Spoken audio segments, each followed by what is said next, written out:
All right, and welcome into the next edition of the Vegas Squares podcast. We are here after what was an eventful weekend in football. We had college football scores that were pretty crazy. Great weekend in college football. Alabama had its first true test and still won by, 4 touchdowns? And we had some the NFL's always a crazy weekend. You never quite know what's going to happen.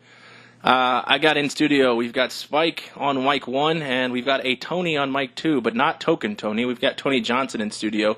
He's taking the place of Token Tony, who is traveling to Detroit to burn the city down after the Lions have defeated the Patriots. Tony, what's up, buddy? Not too much. Hanging in there. Another, as you said, pretty crazy weekend of football. So just in a little bit of recovery mode right now. Yeah, we're going to recap the NFL, but let's start with the game. If you're listening to this on 12-Ounce Sports Radio, the game does start in 15 minutes. The Pittsburgh Steelers versus the Tampa Bay Buccaneers, Monday Night Football. The Pittsburgh Steelers are, 0-1-1 at this point, with a bevy of distractions circling this team. You have Antonio Brown's no-show on Monday, basically saying we suck to reporters. You have Le'Veon Bell's no-show for the last, what do we say, month and a half now at this point. Yep. And on the other side, you've got the team that's firing on all cylinders over 2 weeks, and hashtag Fitzmagic is looking to continue the trend and create a controversy with him and Jameis Winston at this point. Won't be much controversy, I don't think, if he has another at least semi-solid performance. I don't see how you could go away from a quarterback that has been this dominant over the first few weeks of the season when the guy that you're handing the ball off to is not anything special himself. If he's replacing an elite quarterback or a Hall of Fame guy, if this is Aaron Rodgers or Tom Brady or somebody along those lines that's coming back, of course you can bring him back in. But Jameis Winston, I don't think, has any kind of pull like that.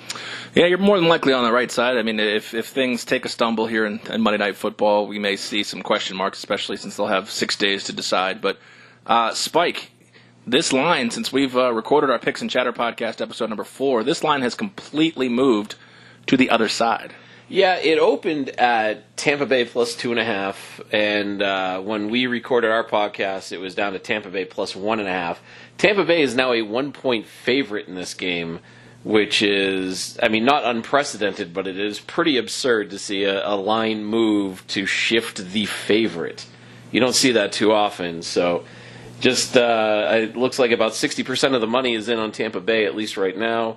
I'm curious to see what this does going up right up until kickoff, because we know the sharp money comes in late always. Right. So I'm very curious to see how this gets moved once again.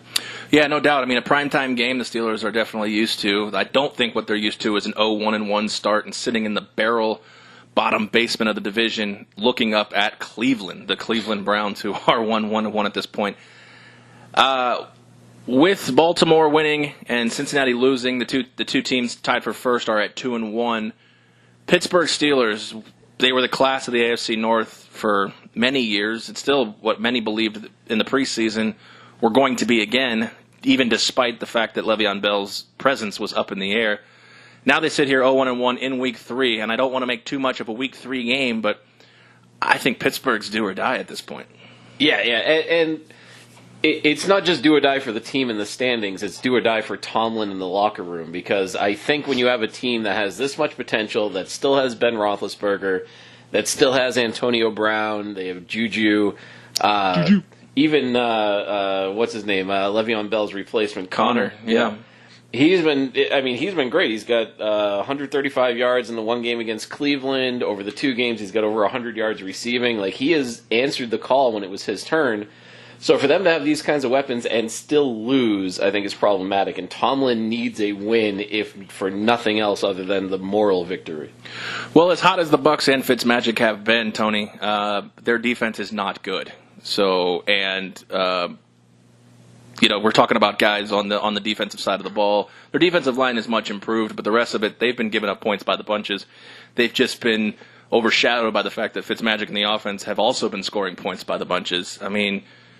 if there's any team that Pittsburgh, could right the ship against, it's a team that basically plays Matador defense at this point. I actually think it's a pretty good spot for them. And as you guys are alluding to, it's sort of a game they feel like they probably need to win. I don't agree. I think it's a little bit dramatic to think that it's a must kind of do or die situation in Week 3, especially with the dynamic of the division still being relatively weak and nobody really emerging besides them to be an elite contender. Even to go a game and a half behind the division leaders? Again, just 3 weeks in. And haven't played any of them. Right. That's part of what I'm saying. Just 3 weeks in and not really... to me, there's not that much there. They've, as you said, been dominant for a while now. I don't think the confidence would simply erode very, very quickly just after a couple weeks. But even all that said, I do think they'll probably come out pretty hot and will be really, really efficient on offense. And in similar fashion to what they were last week, they're pretty good offensively as well. I don't think offense is definitely the problem here. I think chemistry and who's more being the right way to say that, who's being missed more at this point, Bell or Shazier? Well, I mean, it's hard to say. I haven't watched Shazier closely as a player throughout his career, so I can't speak as much on him. But certainly, Bell is maybe the second or third best running back I've ever seen, and it would be surprising that Shazier would be more meaningful to the team than Bell, who single-handedly has won games for these guys in the past. Sure. I don't know if Bell's presence would have mattered in either of these games, given Cleveland, James Conner's performance was Le'Veon-esque, and Kansas City, Pittsburgh seemed to be playing catch-up the rest of that whole game. I mean, you say Le'Veon-esque, but there's a lot of parts during the game and runs that would have very much gone differently, and he could have gained many, many more yards compared to Conner, I think, in a lot of different spots. Again, they played relatively weak defenses the first couple of weeks, too, and if you put a healthy Le'Veon Bell that's motivated in semi-normal fashion, I think he torches these two guys. So actually, I probably think the games go pretty differently to me. I think he's that much of a game changer. That's just my opinion. But do you think he matters a lot toward the numbers, the betting numbers? Probably. Most of the time when a high-end player goes out, the number is moved too much because the public thinks it's actually more important than it really is. Even the sharps, too. Look at Carson Wentz last year. Yeah, exactly. I mean, there's tons of examples throughout time. And I remember when Brady had gone down for the season that time many years ago, I think there was a distinct overreaction as well. And betting on New England that year was actually very favorable. So, I got to admit, you guys would have more knowledge about that, as when Brady went down with the knee injury, I was not legally allowed to bet at that point. So, fair enough. So, yeah, I just remember seeing lines. Well, I mean, you see the 11-5, yeah. Yeah, exactly. Spike, remind the people listening where we are standing on this game, including Token Tony. Sure. So, for our contest that we're doing at the Vegas Square Studios, everybody's on Tampa Bay. I actually took the money line. I figured the 1.5 wasn't worth saying the plus 1.5. Fair. You have Tampa Bay plus the 1.5. Token has Tampa Bay plus the 1.5 as his lock of the week. Yee. Yeah, so he is feeling that one. And I will say this, too. Even if he hits his lock of the week, that would put him 8 points behind our current leader, you. Yes, I did have a good week. We'll get into that a little bit later in the show. Yes, we're all on Tampa at this point before the significant line movement. I'd like to discuss. I'm going to keep my Tampa pick, but if you remember the show on Thursday or Friday, whenever it aired, Saturday, it aired one of these days. It was on our website. I said that if you like Pittsburgh, you need to get it now because the line's going to move at this point, and it has. It's moved in favor of Pittsburgh. It's moved in favor of Tampa. Yeah, you said if you like. Pardon me, I said that backwards. If you like Pittsburgh, to wait because it'll become more favorable, which is exactly what happened. Yes. So with that being said, not on the picks. The picks are going to stay. We made them. They're in stone. They can't be deleted. You already locked the cell. Sure. Yeah. Any interest in making a different pick for actually laying money down at this point? You mean if I'm going to the window? If you're going to the window, speaking right now, the game starts here in a little bit if you're listening on 12 Ounce Sports Radio. Bucks are a 1-point favorite at this point. I might take Pittsburgh. Yeah, I'm thinking that too. At this point, Token Tony's replacement, Tony Johnson, has You can just give me a spit. That's fine. I'll take the heat. He's a good Midwestern boy like me, so I'll take the heat for him. That's fine. Oh, listen to how polite Well, no. he's We'll being. get to that in a second. You're gonna take some heat here Just in for this the show's podcast. sake. I lost my train of thought. I was thinking about Midwestern boys. I know. Just Why kidding. said it like that? Just kidding. Yeah, I think I like the Steelers in this spot, getting a point in a must-win situation. Whether you believe it's a must-win situation or not, they can't really afford to fall behind 0-2-1. But all right, so Token. But the line moved across the zero. I don't understand why you would want to change your pick based upon you think 1 point's really going to matter for the game. Well, we're talking about 3.5 point movement at this point. from 2.5 all the way down. Trying to Yeah. Okay, Our picks are 1.5. Yeah, that's what I thought we were. Okay, so Yeah, it's just I liked Pittsburgh in this spot. I just thought that Tampa Bay is riding hot on prime time.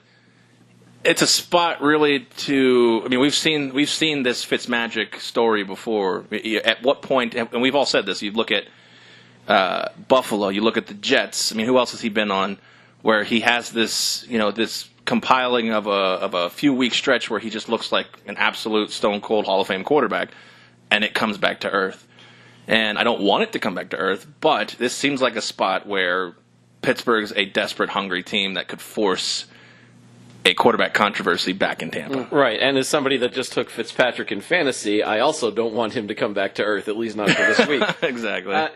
What I'm looking at, too, is, for as good as Fitzpatrick has been, Roethlisberger has been right behind him. Fitzpatrick's thrown for, so far, 819 yards. Roethlisberger's at 787. Mm-hmm. And Roethlisberger, in his game against Kansas City that he lost, he threw for 452, 3 touchdowns, no picks, 37 points total, and they lost that game. If you tell me Roethlisberger's putting up 450 yards and 3 touchdowns and 37 points, I'm going to say Pittsburgh wins that game against anybody else nearly all the time. Right. Like, this is a team that should win. Plus, Pittsburgh, I'm looking at a report right now that says Pittsburgh cornerback Joe Hayden is coming back for this game. So that's only going to strengthen their defense, and that's only going to make Fitzpatrick's job that much harder. And the Bucs are missing potentially both of their starting cornerbacks at this point, Hargraves and maybe Grimes. So, taking all those things into consideration, which I didn't when I made my pick initially, I still like what Fitzpatrick is doing. I still think Tampa Bay can score a lot of points. I'm not completely convinced that they have enough right now to be able to beat Pittsburgh. All right, Token Tony made this his lock of the week at the Bucs plus 1.5. You are going to, since you are speaking into the mic that Token Tony uses, you are going to be Token Tony in this spot. Are you going to stick with your lock? It doesn't change on the computer, but you get in the mind of the current Lions fan. I'm going to do my best. All right. Because you're going to have to defend all of his picks from last week's show, too. You're going to have to get into the mind and defend all of his picks. I'll take the heat on a few. If he did some really, really bad stuff, I might have to renege on that. But there's one really questionable one. Okay, there we go. That might be the one that I'll use the reneging power. You get a veto power, yeah. Yeah, speaking for him, I think he would stand strong in the face of the line movement. Being a Lions fan, you almost have to stand strong in these spots because everything really is. What pretty else ugly. do you have? You don't have anything else. My word and my balls. Yep, that's right. So I think he would relatively ignore this recent line movement. I don't think he would be too concerned about the injury factor that you've mentioned. I think he'd maintain his stance. And so, as speaking for him, I maintain my stance on the pick. Fair enough. All right. That's your lock of the week, so he stayed locked. I like it. All right, well, good luck to that game while we'll still talk while that's going on. If you've listened on 12 Ounce Sports Radio, the game at this point is probably about ready to kick off. So, good luck to your lock there, Token Tony. I know he's in Detroit as you hear this. So let's talk about the games that were played on Sunday. And I'll save my aha moment for a little bit later on in the show because I do remember someone saying, I already see one of your picks, and my God, have you learned your lesson? So that'll be for later in the show if you remember the first one. Yeah. Let's start Saints-Falcons, because that was definitely an exciting game. I don't know if you guys watched it. I've had it basically back and forth. It basically stayed on the Red Zone channel because of the way that these teams move the ball up and down the field. I didn't have to change my Sunday ticket to any Saints Falcons games because the Red Zone did a great job of covering that one because they had no choice. Every time teams in the Red Zone, and based on 80 points in this game, the Red Zone channel had extensive coverage of this one. Yeah, and this was a game where we all hit our pick. I had New Orleans plus the 3. Token had New Orleans money line. You actually had the over 53, so all of us hit on that one, which was nice. I mean, this was just, classic NFC South football. Yeah, it's the NFC South has essentially become the Big 12, where they just say fuck defense and let's see who can score the most points. Like there is just nothing happening as far as trying to take the ball away from the other team, which is pretty fascinating to watch. Yeah, I mean, most definitely. I mean, the Falcons are just decimated on defense. The Saints, that last year, is looking to be an anomaly with their defensive unit. They were so good last year, and they're completely the opposite at this point. Matt Ryan and the Falcons' offense, after a putrid showing in the red zone in Week 1, are, I believe, correct me if I'm wrong, 9 of 9 in their last 9 attempts, touchdowns in the red zone. So, it's hard to say that they're trending in the wrong direction, even though they lost this game and they are 1-2. When your quarterback throws, like you said, 374 and 5 touchdowns, they need to get guys back. Devonta Freeman is a big gaping hole in the offense that is definitely showing in certain spots because Tevin Coleman's not quite the receiver that Devonta Freeman is. But welcome to the show, Calvin Ridley. Yeah, he had a big game. There were a lot of players, as you mentioned, that were pretty solid. But the Coleman thing is interesting. It was one of the things I noticed while watching that one. It wasn't one of the main games I was watching, but he is not nearly as elusive and does not move nearly as well laterally compared to Freeman. I think that's the big loss is that he's taking losses on a few runs where I don't think Freeman would, and there's just those kind of small differences is putting Atlanta behind the hole a little bit too much. But Ridley looked really, really solid. There were a lot of spots, and maybe just more good offense than anything compared to bad defense. But there were a lot of spots where guys were just wide open, and there really wasn't a whole. I think a lot of players would have had pretty quality games. Again, nothing against Calvin Ridley. I'm not trying to downplay it, but it was a wide open feast. And yeah, I mean, you imagine when they get Freeman back, Spike, and they have Coleman, Freeman, Ridley, Sanu, Julio. I mean, this is what they wanted when they drafted Ridley in the first round. They have 5 legitimate weapons to keep, guys fresh. I mean, Julio Jones has 96 yards on 5 catches and virtually felt irrelevant in this game. Yeah, and that was sort of the strange thing. It was just the Matty Ice show when Atlanta was on the field for offense. Slinging it everywhere. Yeah, Calvin Ridley we talked about, Julio Jones we talked about. Ito Smith had 3 catches for 41, Mohamed Sanu 4 catches for 36. So he had 7, 8 different receivers on this team, which is like Brady-esque when just spreading the ball around and being able to put up those numbers. But again, if you're putting up those kinds of video game stats as far as yards and touchdowns and everything else and not winning games, it's not doing you any good. You have to win games, especially division games. How many times do you have to ask Matt Ryan, hey, I need you to score 50? That's impossible. It's not impossible for the offense, but it's impossible to be a successful team, especially, correct me if I'm wrong, Dan Quinn's a very strong defensive mind. Supposed to be. Yeah, allegedly.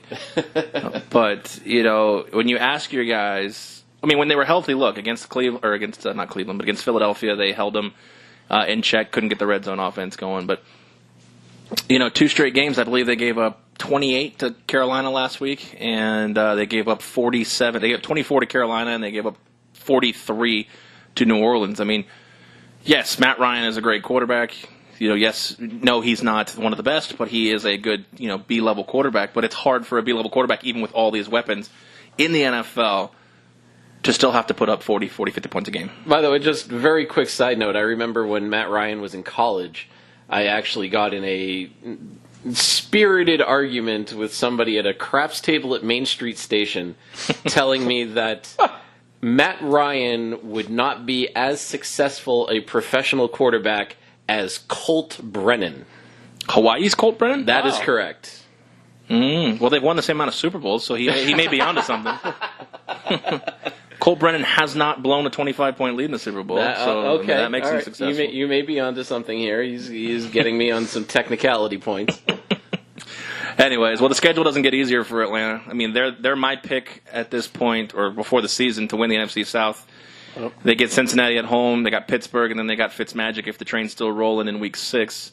The schedule later on gets a little bit easier, but right now I think they've got to hover around 500 or a little bit over until that schedule kind of releases itself a little bit.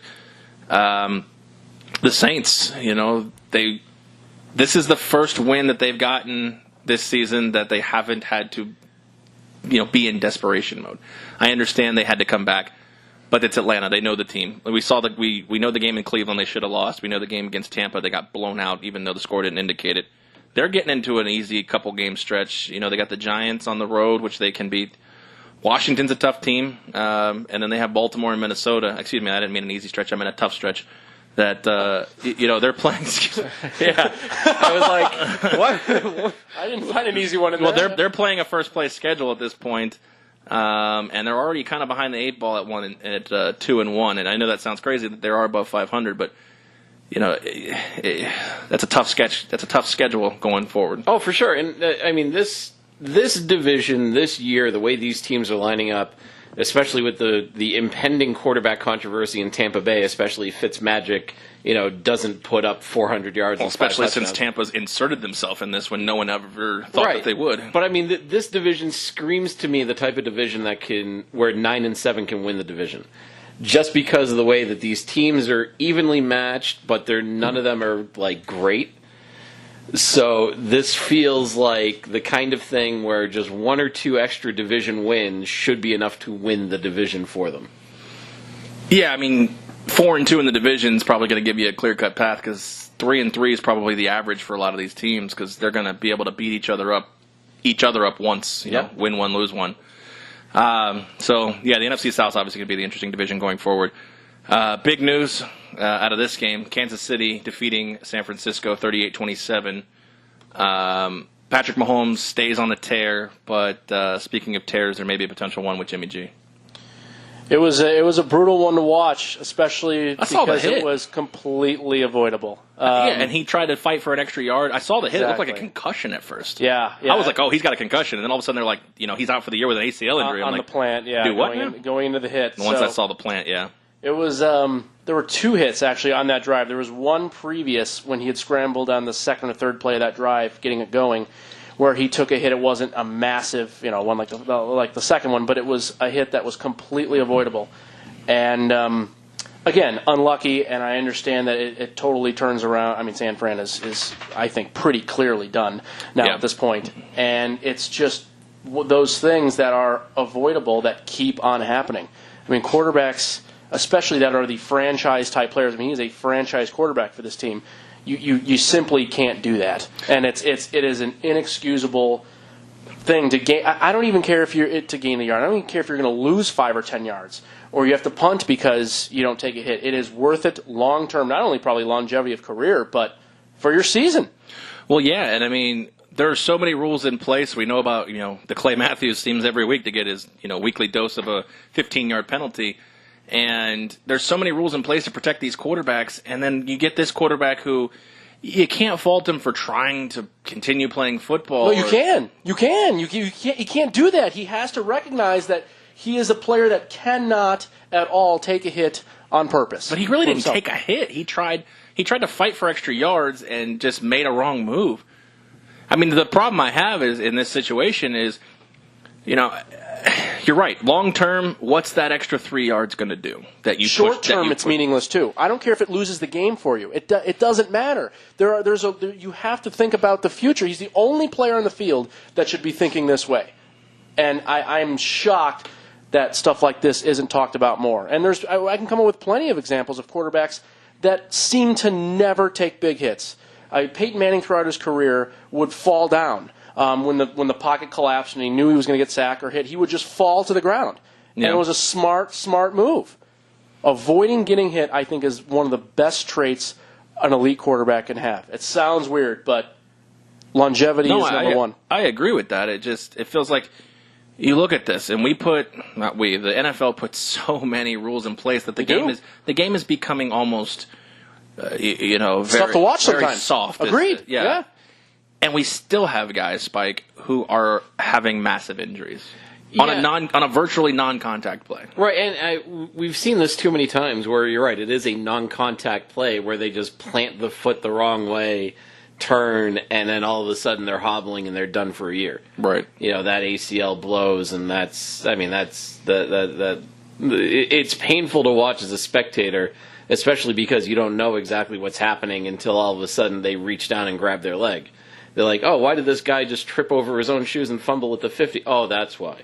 Yeah. Oh, he just tore an ACL. Yeah. He just tore an Achilles. And the thing about Garoppolo and the Niners is, I don't think anybody predicted that they do better than 6-10 this year, even with Garoppolo. They were a sexy pick, but I think anybody sitting on this panel, nobody was high on him. Well, no one was high on him here. Especially with McKinnon going down so early. Even before McKinnon, I wasn't high on him. Yeah, so, this is the kind of thing where not only is your number one offensive weapon gone, but now the quarterback's gone for the year. So anybody that thought that they were going to make some noise in the NFC West, obviously that's off the table now. You're not a CJ Beathard, or how do you say it? Beathard? CJ Beathard? Whatever their backup quarterback is. Beathard, I think. I remember from the Iowa days. I know nothing more than that. Iowa. Yeah, you're right. Yeah. I didn't even know his name, so there that's you go. Good enough. Yep. Yeah. So, but when he covered a game last year, when they come back next year against Washington, maybe it's the kind of thing where you can say, all right, maybe this team, now that they're getting better, now that they have more draft picks, now that they've had another year into the system, Garoppolo comes back, McKinnon comes back. Next year, they're going to be okay. So maybe they tore their ACLs on purpose. Well, no, I'm not saying I'm not saying they did it on purpose. No, but for me, this is why a tear of the ACL in this kind of a play isn't that big a deal. Because yes, this season is lost when he tears his ACL, but I think the season was already garbage for them. Well, I think the point I really want to stress with this is it doesn't matter looking at it how many rules they put into place. We still lose superstars. Every week, it seems. True. That's true. This game is violent, even on the non-contact plays. It's always going to happen. I understand completely. A lot of things are extremely unavoidable, and it's a tragic deal. It's just quarterbacks purposely taking hits to me. And I get we're trying to protect them because they are. I mean, you don't want to see backups. You want to see the 32 guys that they put, and even sometimes then you don't want to see some of those. Especially this player. It is the most important position in sports, and it makes the most money in sports. So yeah, that's for the team. I'm talking about as for monetary sense of the team. You have to have rules like this in place. It's just the way they work. I mean, I believe personally we're going a little too far with it, and theoretically in football, no matter what you put into play, you cannot stop injuries. Case in point, Jimmy Garoppolo. The problem I have is before we get on to the next game, you see even quarterbacks. I mean, some of these rules are essentially. I mean, the ones they call it the Aaron Rodgers rule, the body weight on the quarterback rule, that their own guy got dinged for this week. Guys in the NFL, who's calling for this? Guys in the NFL aren't necessarily calling for safer measures. The players who played a long time ago were, but they're not in the league anymore. I understand the whole evidence of CTE and the situations with Junior Seau, but if you're choosing to play this game, you're choosing to play a very violent game that causes potential long-term situations. And the players, everybody who's been vocal about it, has said, we don't want this, including offensive-minded guys, including offensive players. The people who do want it are the ones who are retiring early, it seems. And the people that are signing the paychecks, because they want the best chance for their stars to be playing in the game, because they sell jerseys and they sell tickets, and I think it behooves the league more so than any individual per se. The league is let's be even honest. When it's affecting the outcome of games, not only on the field, but I mean, look what we do. We bet games. I feel like it's theoretically and exponentially adjusting the outcome of some of these games. I mean, I think you have to handicap for some of these for sure issues in the game. I agree. And they don't care about my $50 bets. I understand that. Right. But sports betting is becoming legal nationwide. Little by little, you're starting to look at the integrity of the game as far as is some of these situations can be controlled. You know, I've seen a couple of plays. There was I forget the game, but it was the Dallas and Seattle game where basically, you know, Randy Gregory kind of just elbowed Wilson in the shoulder pads, right in the chest, and they threw the flag. I mean, he literally was, and Wilson was just in the completed steps of throwing the ball, and they're throwing the flag, and it's like, dude, you gotta. I mean, that one was close. I mean, he had released it, and it was kind of one of those two-step things. But it was a third down play that was incomplete. That extended. It was a brutal. It extended a drive. Seattle scored. It created a lot of, you know, alternate outcomes.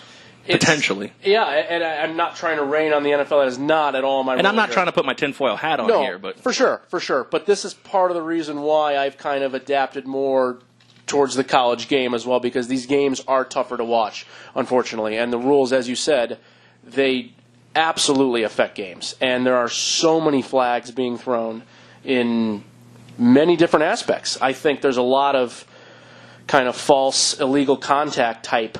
There were 3 that I saw. There were, I think, one was a hold. 2 were illegal contact calls on second or third and very long. But this automatic first down carryover was, I mean, a difference maker in a drive, and these are very ticky-tack, can go, you know, either way. The penalties certainly are too harsh for the most part. And I'm also a big spot fouls and auto firsts. And, for sure. I'm also a proprietor of not necessarily the card rules per se that soccer does, but making the personal foul and the taunting and penalties like that more on the personalized basis. Not penalizing the team, but penalizing the player. Whether that be... They do both at this point. Right. Whether that be fines, suspensions only, whatever the case may be, they can come up with a great system. I'm not the guy to do that. Mm-hmm. But I think penalizing the team for a player's actions in that sense, I think is actually wrong. And I would certainly, if I was running the show in the NFL, that would be one of the first things that I would do is change these personal foul type of penalties to just affect the player. Make them personal fouls. Yes, exactly. Fair enough. Exactly. Spike, I'm going to say something, and I don't want you to break anything, okay? I make no promises, but go ahead. The Dolphins are the AFC. You fucking asshole. Are currently leading the AFC East at 3-0 with a win, 28-20. AFC East goes through Miami. Goes through. I talked about that quote on Thursday. Yes, you did. Tony Sperano, You did. champion. Well, R.I.P. The late Tony Sperano. Yeah. You know, if you didn't watch this game, this was actually a very fun game to watch, despite the fact that, well, the Dolphins are 3-0, but they're not a very great 3-0, and the Raiders are exactly what they are, 0-3, not a very good team. It was an exciting game to watch. Overall, nothing really stood out from this game, with the exception of the fact that the new hot, trendy play, other than Philly special, seems to be the wide receiver jet sweep pass to the front, and that seems to be the new play. Miami did it twice for touchdowns in this game, including Albert Wilson throwing a 52-yard touchdown that actually only went about 8 inches from his face. But Miami does lead the AFC East. With whether it goes through Miami long term, we'll see. But it's a great quote. It really is. I can't believe he said it too. Made sure there were cameras there. I mean, it's just not a smart move. No, it was about the dumbest thing that you could do, especially because I think at that point they were 3-0, 4-1. So it was super early in the season, and then they got curb stomped the rest of the way. It was a beating the rest of the way. It really was, yeah, and deservedly so. Yeah, you know, I think everyone sort of felt good about that. Yeah, unless you're a Miami fan. It was pretty fun. The thing about this Miami team, and they are actually coming to New England this coming week, so that's going to be an interesting one. But their 3 What's games, your confidence level on that game? Yeah. Their 3 games thus far have been. They won at home when it was about 117 degrees. They beat the Jets in New Jersey, and then they won at home against a terrible Oakland team. Mm-hmm. So this, to me, is the least impressive 3-0 team in the league thus far. And I'm not saying that just because I'm a Patriots homer, but I just, they are winning the games that are in front of them. They're winning the games that they're supposed to win so far, blah, blah, blah. I just don't think this is a team that can stand up to pressure. I don't think this is a team that's going to beat good teams when they're supposed to.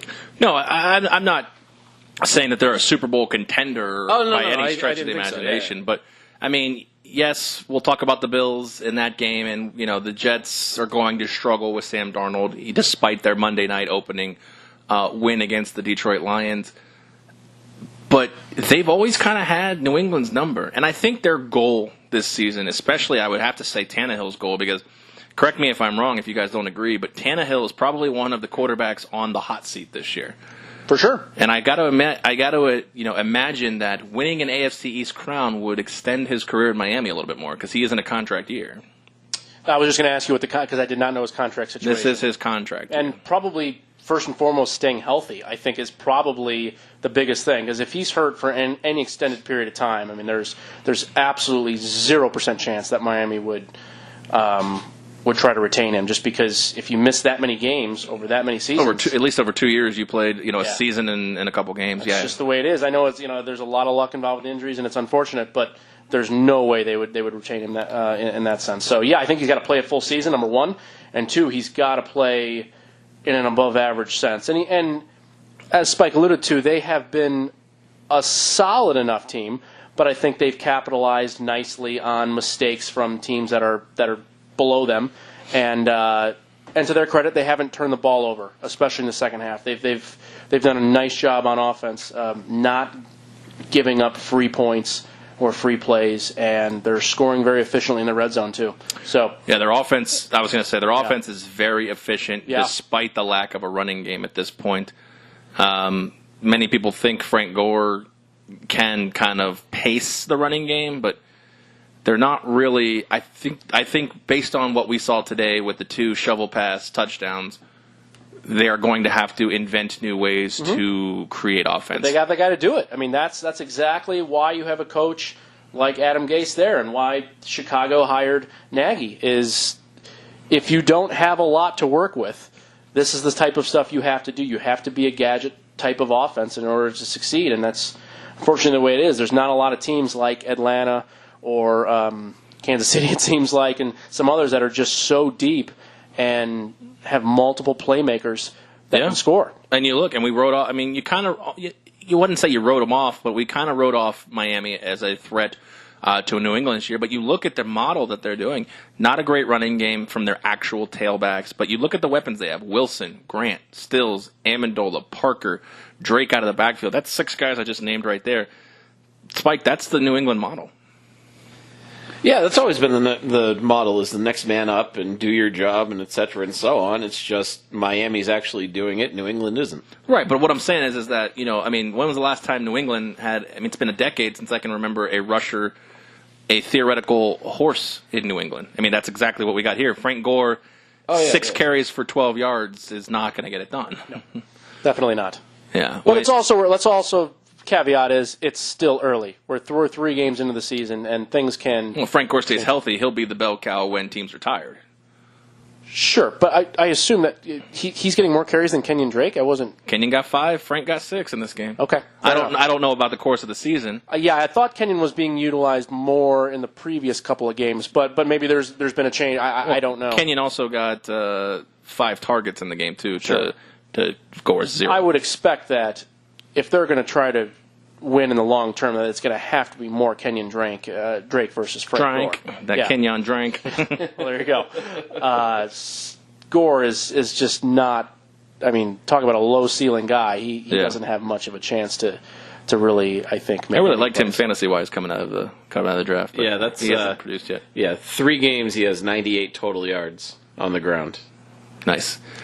So Spike. Yeah. You're still level-headed right now at this point, correct?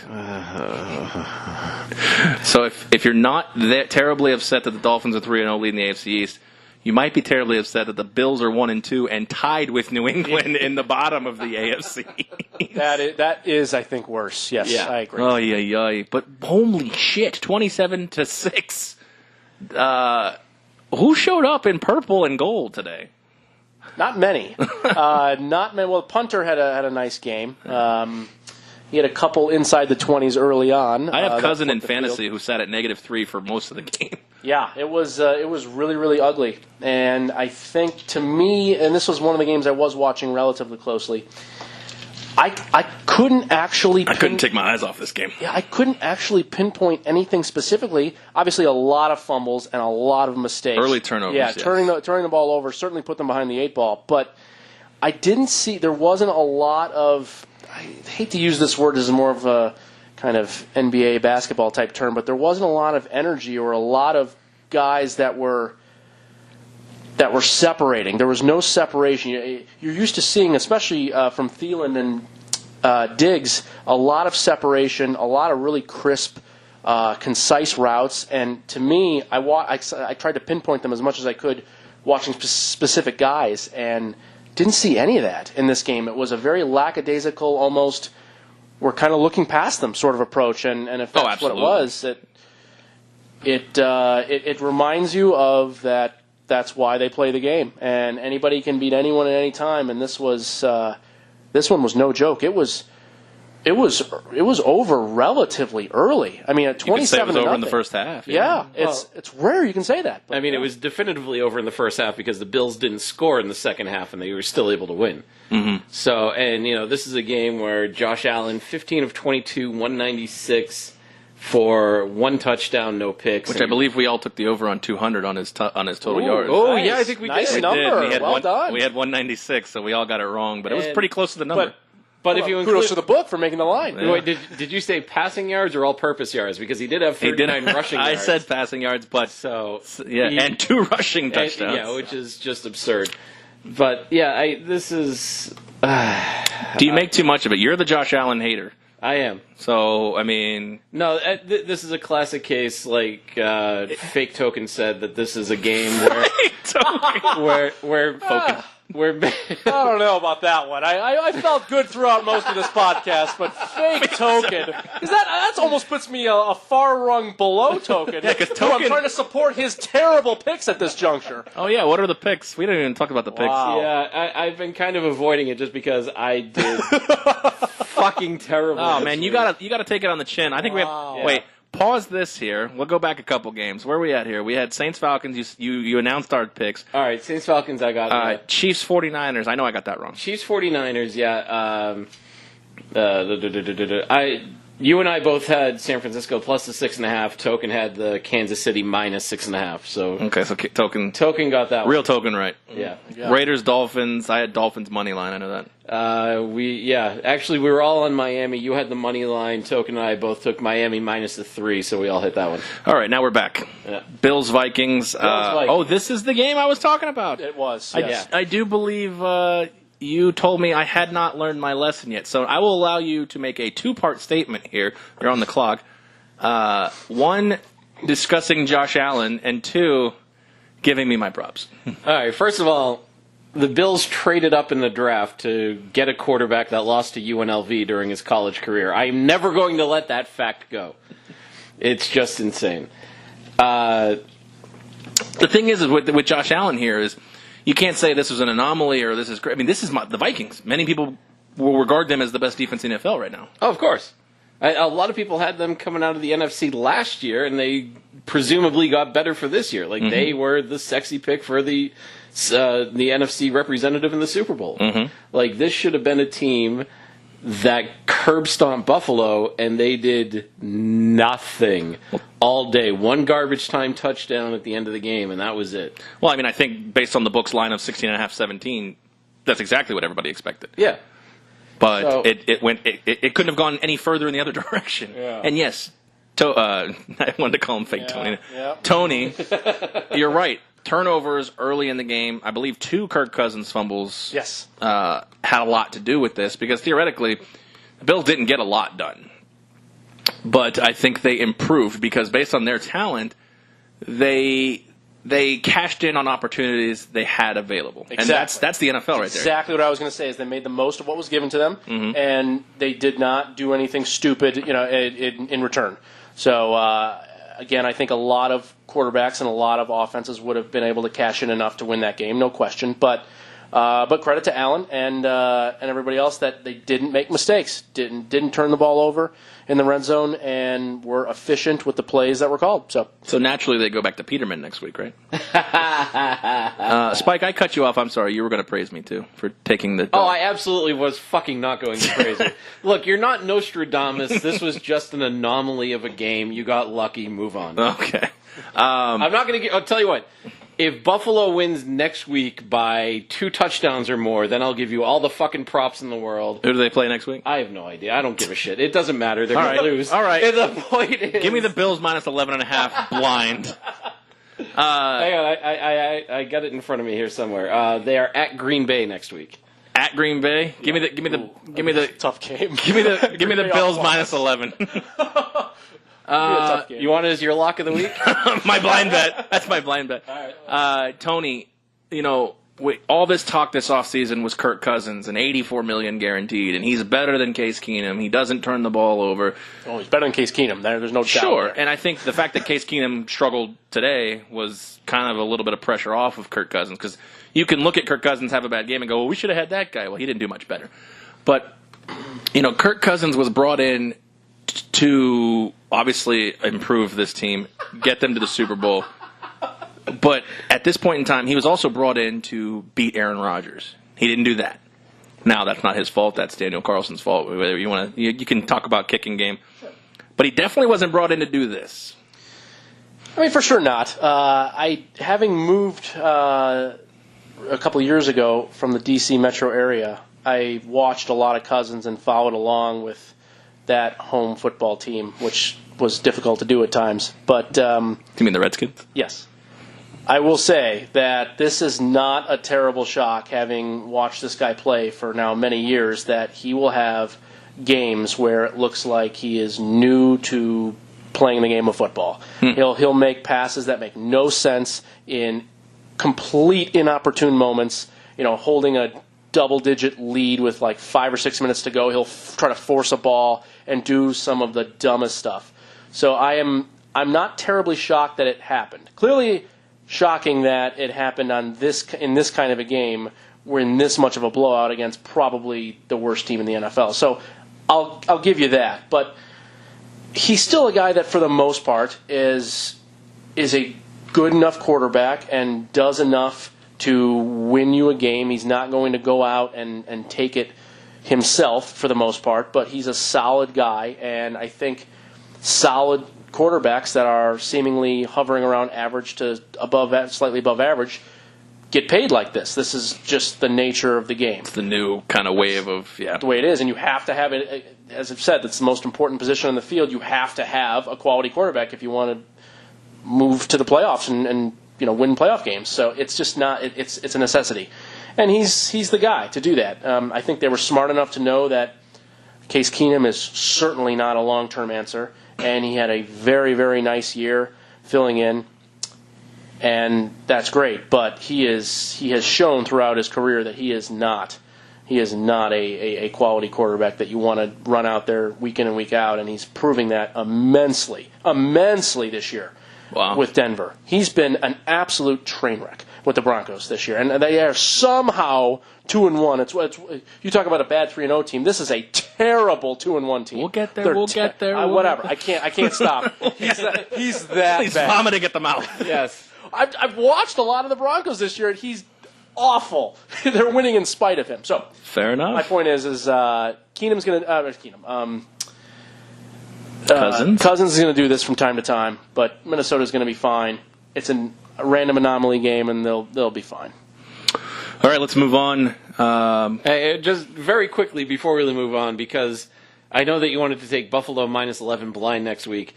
Buffalo has actually opened as 11-point underdogs, so you are taking a 22-point swing as your blind bet, which I appreciate. So thank you for that. That is booked and that's locked in on the sheet right now. All right, well, I'm going to start the week 0-1, I guess. At that point. You have some points to give, though, from what I understand, after this week. So. Apparently, I might. I have to tabulate the tallies. Moving on, Colts and Eagles. I'd like to read you the latest excerpt of Captain Andrew Luck's letters. Do. So, dearest mother, I write to you exacerbated. Although the unit fought hard in the rain-soaked Philly land, the Eagle men talons proved to be too sharp. 'Twas a close conflict, but victory has eluded us today. The campaign is young, and more opportunities are afoot. I love you, Andrew. So, I couldn't have summed up this game better itself. Philly did their best to give this game away, in my opinion. And Andrew Luck, and I know that you do not sit highly on him, Andrew Luck played very poorly, but almost played well enough to get the win. And he's coming along. I think he's developing nicely. The rain created a lot of problems in this game. Sure. But Indianapolis, when Andrew Luck can play, as the season progresses, he's going to mask a lot of inefficiencies in this Colts team. Yeah, I think once he gets his swagger back, he definitely will. 25 of 40 for 164, 1 touchdown, no picks. Fine. Like, you got to have more yards than that if you're going to be an effective quarterback in this league, and we've seen that Luck can do that in the past. So. In the rain, it was tough. Yeah, and so I'm not too worried about his yards. I think it was pretty telling that when they threw for the Hail Mary, they actually took him out and put Jacoby Brissett in. I don't think they wanted him to fuck his shoulder up. Well, that could be it, but it could just be that they don't think that Luck's shoulder is strong enough as of yet to be able to handle something. Oh, 100% like agreed. So and we don't want to end up with Andrew Luck looking like Jimmy Garoppolo trying to make an unnecessary Right. play. Definitely the right move. But, Sure. you know, this was also Carson Wentz's They almost first caught that, by the way. Yeah, First game back, 25 of 37 for 255, 1 touchdown, 1 pick. You know, again, these are guys coming off injuries that are still trying to get their feet from under them, shaking off a little bit of the rust. I thought this was just a dirty, sloppy type game. Nothing too exciting for me, but, you know, that was betting-wise. As far as our picks go, you and Token both had Indy plus the 6.5. I took the other way, and I was the only one that bit the bullet on that one. Good job, Token. Yeah. Thank you much. Good job, fake Token. Yeah, there we go again. But, I mean, if you got to look at it, I mean, Indy held a lead, 16-13, and congrats to Adam Vinatieri. I believe he is now tied with Morton Anderson for most field goals made all time. So Wow. he'll definitely eclipse that here in the next week or so. He's been jinxed. I don't think he has the same yips like, who was that Indianapolis kicker who was really, really good? And Mike Vanderjagt. There it Vanderjagt, is. yeah, there it is. All of a sudden, he could not hit the broadside of a bar. That idiot kicker, as Peyton Manning called him after a game once. Pro Bowl, I believe. I think it was during the Was it Pro the Pro Bowl. Bowl? I believe it was, yeah. He was talking about he was very upset with how the team played in their playoff game or whatever, and Peyton let him have it. And rightfully so. Yeah. I forgot about it. I didn't realize it was a Pro Bowl. Wow. Not much to say about this other than what we've already said. You know, Carson Wentz is going to take a few weeks to come back, but I'd say he looked pretty decent given the conditions. And, you know, he's got a lot of weapons, and he gets Alshon Jeffrey back here very soon, too. So, Philadelphia, you know, if you get them early in the schedule, that might be your best bet.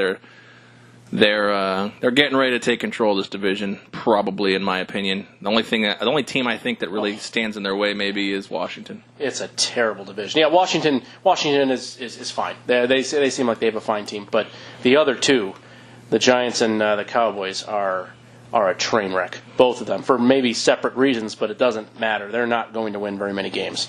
You're probably right on that. Speaking of the Redskins, they won a big game. And 31-17 against the Packers. Packers were never in this game. And the thing I took away from this is I'm not in the locker room, so I don't know exactly how hurt Aaron Rodgers is. But, boy, he likes to play it up. To me.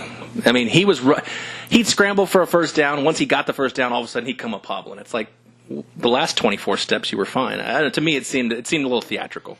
Yeah, to me, this is like NBA-style injuries where, you know, we saw LeBron James get carted off by a couple of people. We've seen Paul Pierce get a wheelchair. The wheelchair to come back into the finals. Like, shit like this, it drives me crazy. This is why I don't take injuries seriously in any sport except hockey. Because, like, if they're hurt, you know they're hurt. Rich Peverly died on the fucking bench for Dallas and wanted to come back in the game. Reeves took a skate to the face. Once they revived him. Like, these are the types of injuries where the guys get up and say, fuck it, I'm fine. Like Joe Sakic played a playoff game on a broken leg. Right. What's his name? Fucking Forsberg had a ruptured spleen and played 3 games in the Western Conference Finals back with Colorado when they won the Cup with Ray Bourque. Like, these are the kinds of guys that are injured, that should be hobbling around. Rogers he's trying to get sympathy, or he's trying to get excuses for why they lost this game. Yeah, that's a good point. Another one is I'm hurt. Everybody wants to crown Rodgers the greatest, and when it's going great, it's him. When it's not going great, he doesn't strike me as the leader. When it's not going great, he will take the ownership for it. I'll tell you what, though, Adrian Peterson seems to have found the fountain of youth. He looked good. He's kind of been up and down this year. From what I've seen, he'll look really, really good at times. 2 good games, 1 okay right, game. And he'll look really slow and methodical and bad. So I think it might vary depending on the game and situation for him as the year goes on. But certainly in this game, and as you said, he was one of the main reasons why this one was well in hand early and often. And we kind of expected Green Bay to make the proverbial run at the end, and they never really did it. It was a bit of a surprise to me, despite the poor weather there as well. They never got anything going, even in the second half. So it was a good all-around effort, I think, by Washington. They played well on both sides of the ball and looked like the better team. Yeah, what do we have on this one? This was let me see, where'd it go? Yeah, this was another one where you and Token both got it right. Washington plus the 3. I took Green Bay minus the 3, figuring that Rodgers' injury wasn't actually that serious.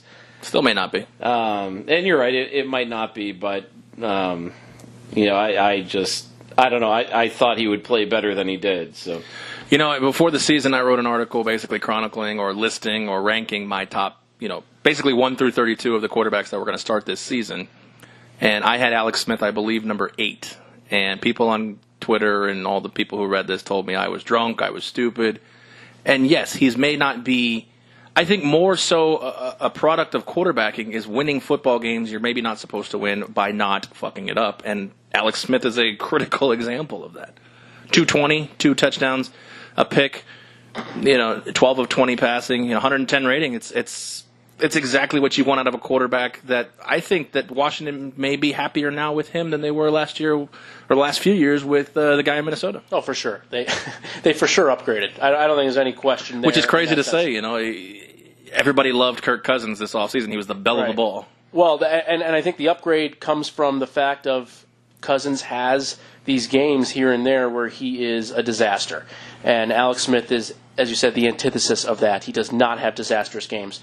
And for a team that thinks that they're in line to be able to make a run into the playoffs and beyond, which I certainly don't really believe, but they seem to, they decided to bite the bullet and pay the money for an aging Alex Smith, although at quarterback you can get away with it, being a little bit older. But he's a guy that's come along and gotten better seemingly each year of his career. Question I have for both of you is, if Minnesota knew or had an inkling that Alex Smith was on the trade market, you think they would have made a play? Over going after Kirk Cousins?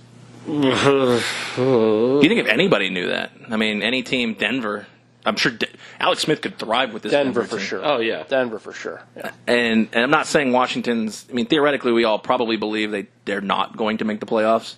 Right, but I don't think they think that at all. I think they're really I thinking this is like an absolute movement of a team. Sure, and I don't see why not. Why not have that belief? If Peterson can stay young, Chris Thompson's really good out of the backfield. If Jordan Reed can stay healthy, they've got a decent crop of receivers. Nothing fancy or spectacular. Well, they're better than let on. A guy that a lot of people don't know, Paul Richardson is a talent. Yeah. He's a very good receiver that is relatively unknown. He was second, third fiddle in Seattle, but he can play, and he's always had a lot of injury issues. Well, that's why they signed him to the big deal. What's he making? I don't even know. Like $8 million a year. Really? Yeah. Wow. All right, good for him. Yeah, no, he was same thing in college at Colorado. He was making $8 million a year at Colorado. No. Well, maybe close to. But he'd have probably less than Tagovailoa. Or however you say his name. There's no doubt it's less. Tag's making $10 million plus. He is And they have the brother there, too, right alongside in high school, ready to go. Yeah, the whole family is mounted. Set up for future generations. I'm pretty sure that at least the dad is living there full time now. They're ready to go, yeah. But, I mean, I don't see why Washington can't compete. If they can get a couple games up here where Philly, you got to beat Philly head on. You know, oh, for sure. That's the thing. Absolutely. And I think they have a good shot at doing it. So they're beatable. Philly is absolutely beatable. Correct me if I'm wrong. Bengals, Panthers, we all took Carolina in this game. Yeah, this was actually my blind bet because, as I've said before, I have never handicapped a Cincinnati game properly. But apparently this is the first one that I did where I took Carolina minus. We all had Carolina minus the 3. I just got the extra point for taking it blind. Yeah, I can't say I watched this game at all, so I don't really have a lot to talk about. Cam Newton, they seemed, based on score updates, really in control of this game, despite the fact that Cam Newton only threw for 150 yards. He did have 2 rushing touchdowns. And Christian McCaffrey out of nowhere with 184 yards rushing. A lot of touches for McCaffrey. I wasn't paying close attention to this one either. 28 totes. Yeah, and he had some receptions too. I mean, he was he was a focal point. 30 touches in this game. Yeah, and it's a bit of a scary thing if you're a Panthers fan going forward because it's sort of an issue of you want him to be fully involved because he's probably the best playmaker maybe besides the quarterback that you have, but. Do you really want him touching the ball 30 times a game for his size and stature, especially?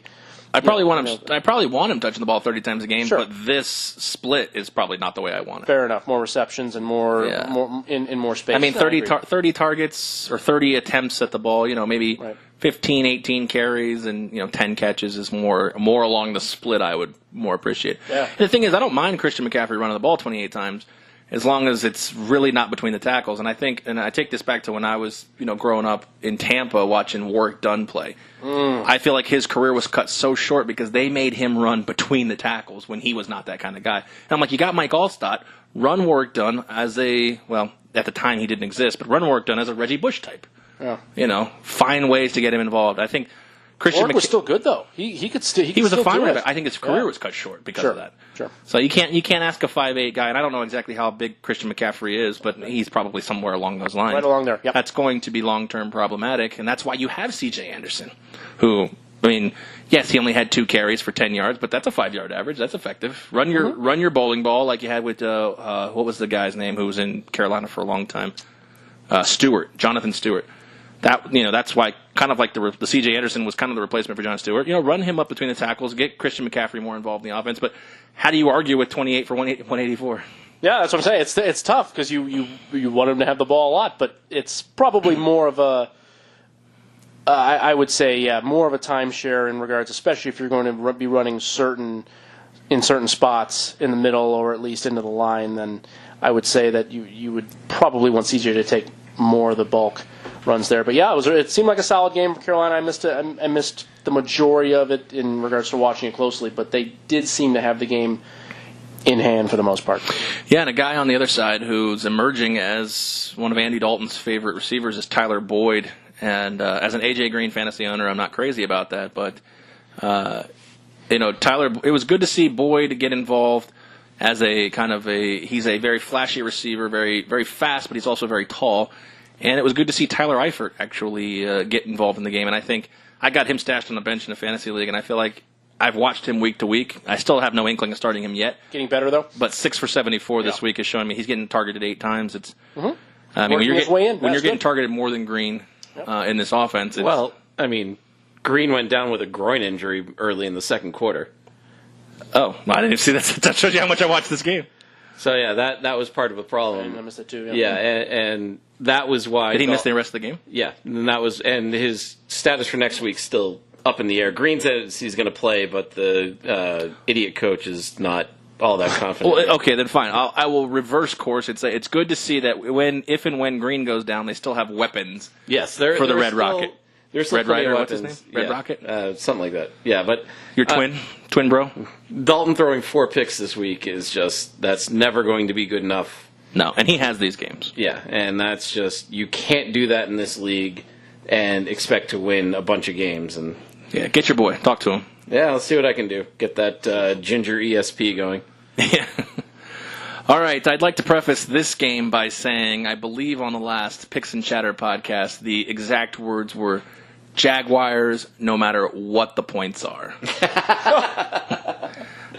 We did not bet this game because it was off the board. I just had to basically needle you with that one. That's fine. But the Titans did win 9-6 in a game full of field goals, which is good for me because my kicker is Ryan Suckup. And he missed one, too. And he did miss one. He missed a long one. Yeah. Right at the half. But those are usually the big point getters in fantasy. Yeah, I think he missed like a 49-yarder, which would have been, I don't know.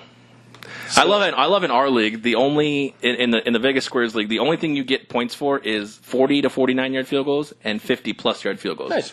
So for 40 to 49, you get 25 points, and for 50+ yard field goals, you get 35 points. And freaking Desiree has Justin Tucker on it, and he nails 2 of them before the half. I'm looking at our in the rain. I'm in the rain, and I'm like, Justin Tucker, 70 points.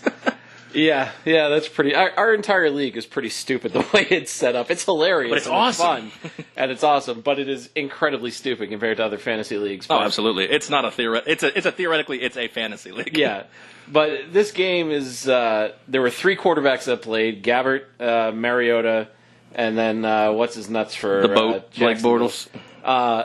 Between the 3 of them, they threw for 263 yards. That's not good enough. Is that bad? As somebody who wants offense, that's not good enough for me to watch a game like this. This was the little that I saw of it, because why on earth would the Red Zone channel ever go to this game? Because it was fucking atrocious. There were a lot of red zone, just not touchdowns. Yeah, it was kind of get their stall, but like. The leading rushers on each team was T.J. Yeldon for Jacksonville at 44 yards, Derrick Henry for Tennessee at 57 yards. Mm-hmm. Not good enough. You have to be able to move the ball in this league.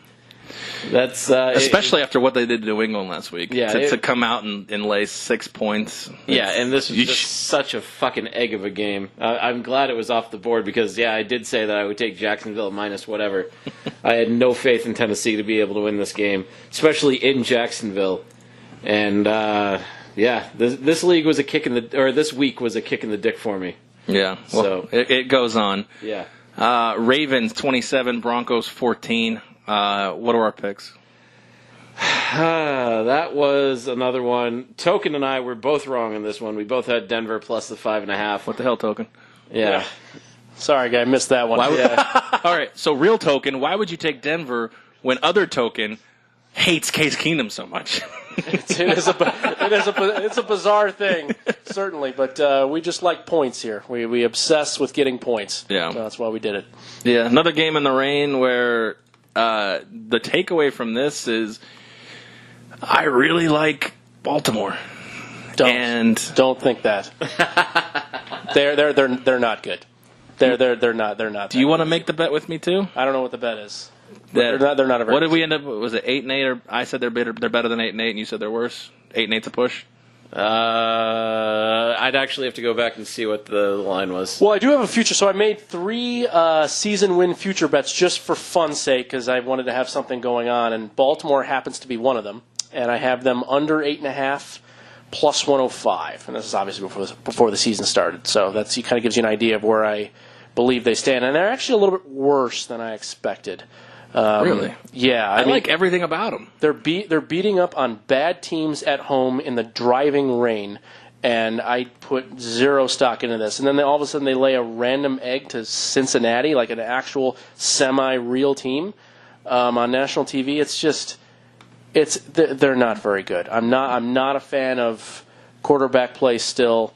I don't like anything that's going on. I think it's a very subpar team in a subpar division, and they're going to win some games. They have some soft matchups. I don't doubt that, but Denver is bad, and Buffalo, as we know, is a total 0. So you just don't have much here. I can't put a lot of stock in these 2 wins. And I can't put a lot of stock into the loss. I think that their defense kind of got blindsided in Cincinnati, and the offense didn't play too bad. I like their receivers. John Brown, I've always been a fan. And I think Alex Collins can pace the running game. And I'm ready to lay odds. So what are we doing? I would just take the same bet he is. Which is, what was that one I didn't... Under 8 wins. So 8 is a push? 8's a push, yeah. I think they're going to make the playoffs. I feel a lot better that they're going to make the playoffs now that Pittsburgh, hopefully, if they fall to 0-2-1, will fall kind of away from this. Well, so I get 7 or less, and 8's a push, 9 I lose. Yeah, 9+, yeah. I mean, yeah, that's fine. I guess that's fine. All right. Sure. Cool. All right. I'm in. But not a fan of either team. I think I'm been pretty vocal about that, and certainly Denver's a worse team, and they did a lot to ruin their chances to win this game in many different spots, especially in the second half. But your thought process is Denver's that bad because of Keenum, because this team's not bad. I know the talent's not bad. Okay, well, there's certainly other reasons for. I mean, Keenum has no shot at turning around this year? I just don't think he's all that good of a player, number one. Number two, I don't like the offensive scheming and system that's being used. They are not moving him around like I think he should be to utilize his talent best. He's holding the ball too long. The coaching staff I don't believe in. I think Joseph is one of, if not the worst head coach in the NFL. He does seem lost from time to time. Very lost. I think that's a great description. It's about the type of word I was going to use too. He is, to me, it's a pure example of the old Peter principle, where I think you can only get to a certain spot or a certain way. Maybe he can be a great coordinator somewhere, but as a head coach, it is all too much for him.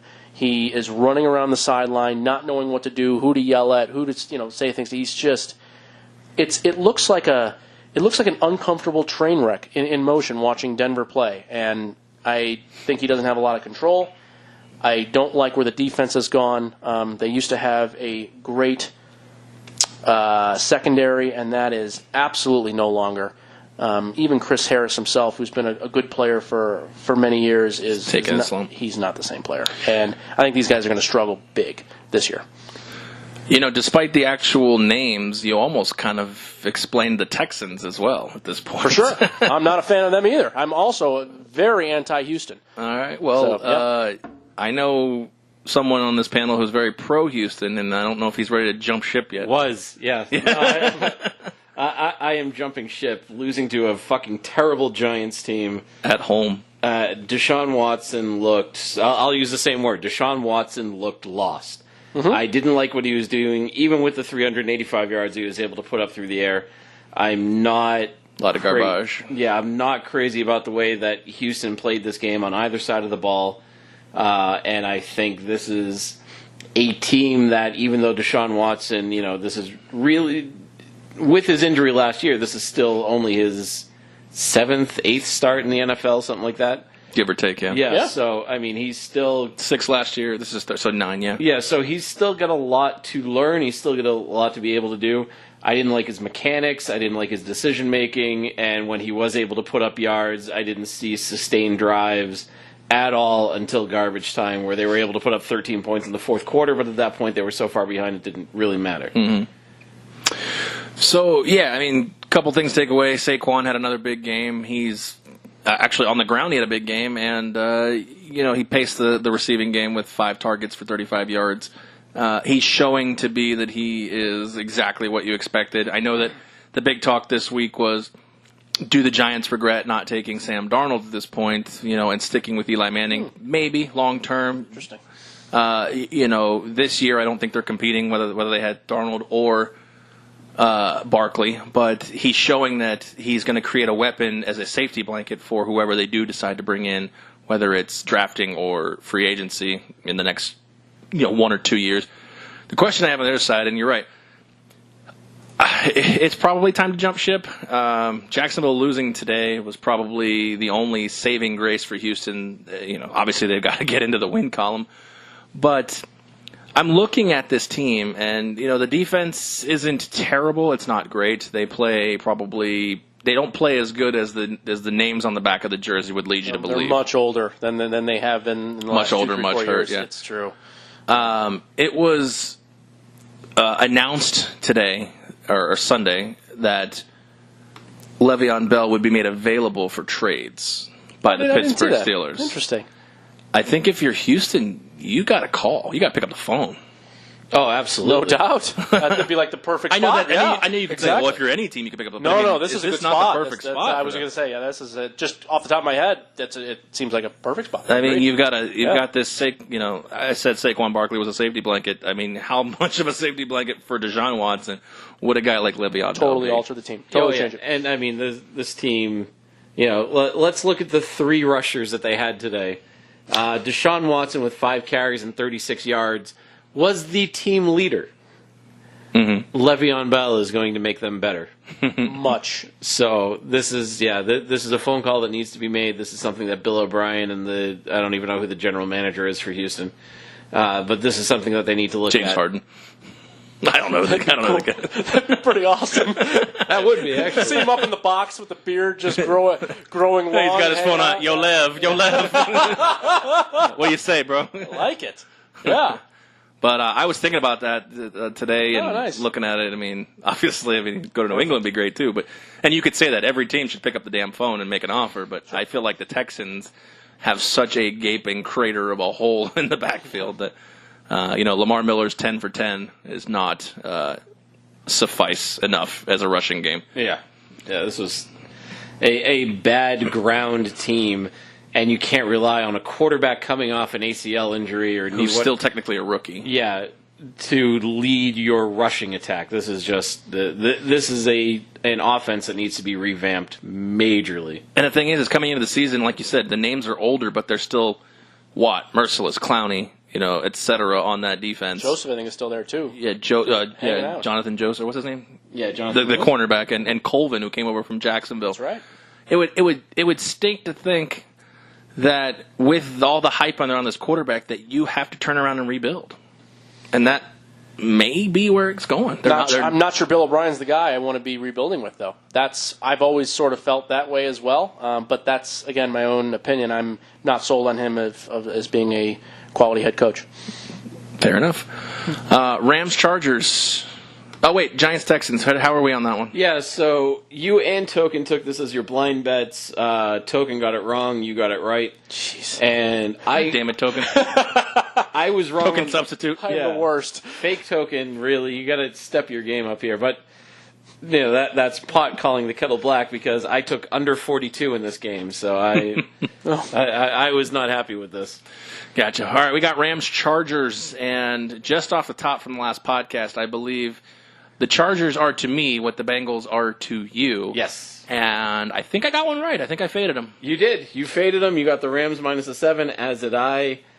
Token took the LA Clippers plus the 7. The real one did too. Unfortunately, both of us are in the same boat. This was one of I don't make a lot of bets or not for very much, but this was one of the games I liked, and I knew through the first quarter I had the wrong side. Yeah, The Rams don't cry are- Tony 1, don't cry Tony 2. The Chargers are a weird team. They are. No, they are, and I understand, and I realized they were going to give up some points, certainly in this game, but watching both teams on the field, it is clear that, well, to me, I think the Rams are the best team in the NFL, but secondly, it's clear they are significantly better than the Chargers in pretty much every aspect. The Chargers really didn't deserve to have a chance they actually had a chance to cover this thing late, and I am shocked they even had a chance to cover it. Now, you say that the Rams are the best team. Obviously, the record 3-0, 2-0. They've got 2 home games. They got 1 game on the road against Arizona. Sure. Yeah, I don't care about the record. I'm not thinking about the record or anything No, like that. I know. I'm just And watching. yes, they're firing all cylinders. Their offense is great. Their defense has a lot of playmakers on it. But they got to play somebody. And I don't know who that somebody is based on the 3 weeks that we've watched football. Because the NFL's so good. I mean, at parity. I mean, like I said, the Texans are 0-3, and they're not 0-3 material. Yeah. Whereas the Browns are 1-1. I mean, the parity in this. But yes, if you had to pick a best team in the NFL, it probably will be Los Angeles of the Ram variety. Yeah, and I think next week is going to be very telling because they actually have the Vikings coming to town Thursday night. Yeah, so if this is this is going to be a very interesting game to see how Minnesota bounces back, to see now that the Rams are going up against quote unquote a real opponent. This is the kind of game that I think is going to be very fascinating to watch. It's going to be a great game as far as from a fan perspective. assuming that the refs keep the flags in the pocket like we all want them to, in order to keep the game actually moving. So, and if anybody's curious, this game opened as Rams as a 7-point favorite. Well, and I put a poll up on our Vegas Squares polls asking, where you thought they would open. It's got 13 votes now. The majority was actually 3.5 to 6.5 points. This game is in L.A., correct? It is in L.A., yes, and it has since moved a 0.5 point, so now it's Rams minus the 6.5. And I'm wondering how much of that spread is based on a possible public overreaction to both games, to how bad Minnesota looked compared to how good the Rams looked. There's an injury as well, I think, that needs to be noted here. Marcus Peters was carted off with what they said was an Achilles injury. So if it is of the variety of really bad and he's gone, that could be a significant loss going forward. He would be, I think, one of the guys that would be one of the worst losses they could have on that team. And certainly there's good cover corner. Very good. I mean, he's really top notch. So I don't know. That's all I saw as a blurb, but that could be something. I'm not saying it's going to affect the line or anything. More than likely, he's not going to play Thursday if it's any seriousness. They give him the week off. It's something, but it's something. I mean, just saying going forward for the Rams, if they lose him for the year, I mean that's especially since he probably won't be back next year. Right. What are your thoughts on essentially maybe a 6-point teaser? Rams win the game over 43 at that point. Oof. I mean, that's saying that you think that Cousins can put up 14 to 20 points on their side of the ball, which I think the Rams are good for 28, and you're saying 14 to 17 points. Yeah, so that would be right where it needs to be. I could see it. Like you said, it's an overreaction. I think the Vikings are better than what they showed Sunday. Yeah, and the Rams, well, they may not be an overreaction. They're pretty good. Will the Vikings defense? That's the question, though. The two good defenses. Marcus Peters, like you said, may make an impact in this game. But okay, maybe Rams minus 0.5 point, and then you go over 50 or under 54 at that point. Yeah. Theoretically, looking at teaser spots in that because I don't initially like the opening line at 7, and I know we don't pick Thursday night games, so I just wanted to kind of dab on it a little bit. Yeah, well, it'll be interesting. We'll have something to talk about when we do our picks and chattercast on Thursday. Yeah, because usually when we record that, the game's usually just ended at that point. So. Yeah. Lock of the week: Bears Cardinals under 38. How else did you guys do? Yeah, you nailed that sucker. I was kind of cowardly. I just took Chicago money line because I wasn't. You smuts. Yeah, hey, you won. I wasn't great, but I mean, I hit it. You hit it. Token actually took Chicago minus the 5.5. So God damn it, Token. Yeah, I don't know. That was a terrible. I don't know what you were thinking, dude. It's terrible selection. But I can't really speak on that. Real Tony Johnson sitting here did have a nice little write-up on very much liking Arizona in this game, and I did have a money line wager added to that. So I'm a little bit down that they gave this one up late. But in defense of them actually losing, they were clearly the worst team on the field. I was surprised the last 2.5 quarters or so plus of how much better the Bears were, how much more efficient they were, and it's not a shock they were able to come back and win this game. Yeah, I feel like Sam Bradford took advantage of some turnovers and threw it. Had the 2 touchdowns and then just zipped up his duffel bag, put his jacket on, and left the stadium. Yep. But we did get to see the beginning of the Josh Rosen experiment. We did, yes. I thought it was a great move to bring him in down 2 drive. with 4.5 minutes left to see you get a spark. I thought it was a really good move by that coach. When I watched it because I was watching it live. I was like 50-50 shocked and 50-50 like good move. Yeah. Exactly. I liked it. David Johnson got going a little bit, not necessarily on the ground, but he got a little bit more involved in the offense. They're not utilizing him enough. I don't like this play calling at all. That's what I said. It doesn't make any sense. Why is this offense not surrounding this guy? You paid the guy like what, $8 to $10 million a year, and you just ignore him. Right, and he's splitting time with a couple other guys or whatever. Yeah, it just doesn't. The whole thing is very, very strange to me. Unless there's something that we don't know injury-wise and he's coming in not 100%, I have no idea. It makes zero sense. If he's not 100%, the Arizona Cardinals should shut him down. He's not worth Agreed. anything right now. Totally agree. So he's got to. yeah. I got to imagine he's 100%. So it's confusing. bizarre. It is bizarre. Yeah, absolutely. Christian Kirk, I'd like to point out, 7 catches, 90 yards. I know, he's getting better and better each week. better and better each week. Yep. Yep. You were on him. I remember from earlier. You had mentioned his name as being a guy to watch out for. And Yep.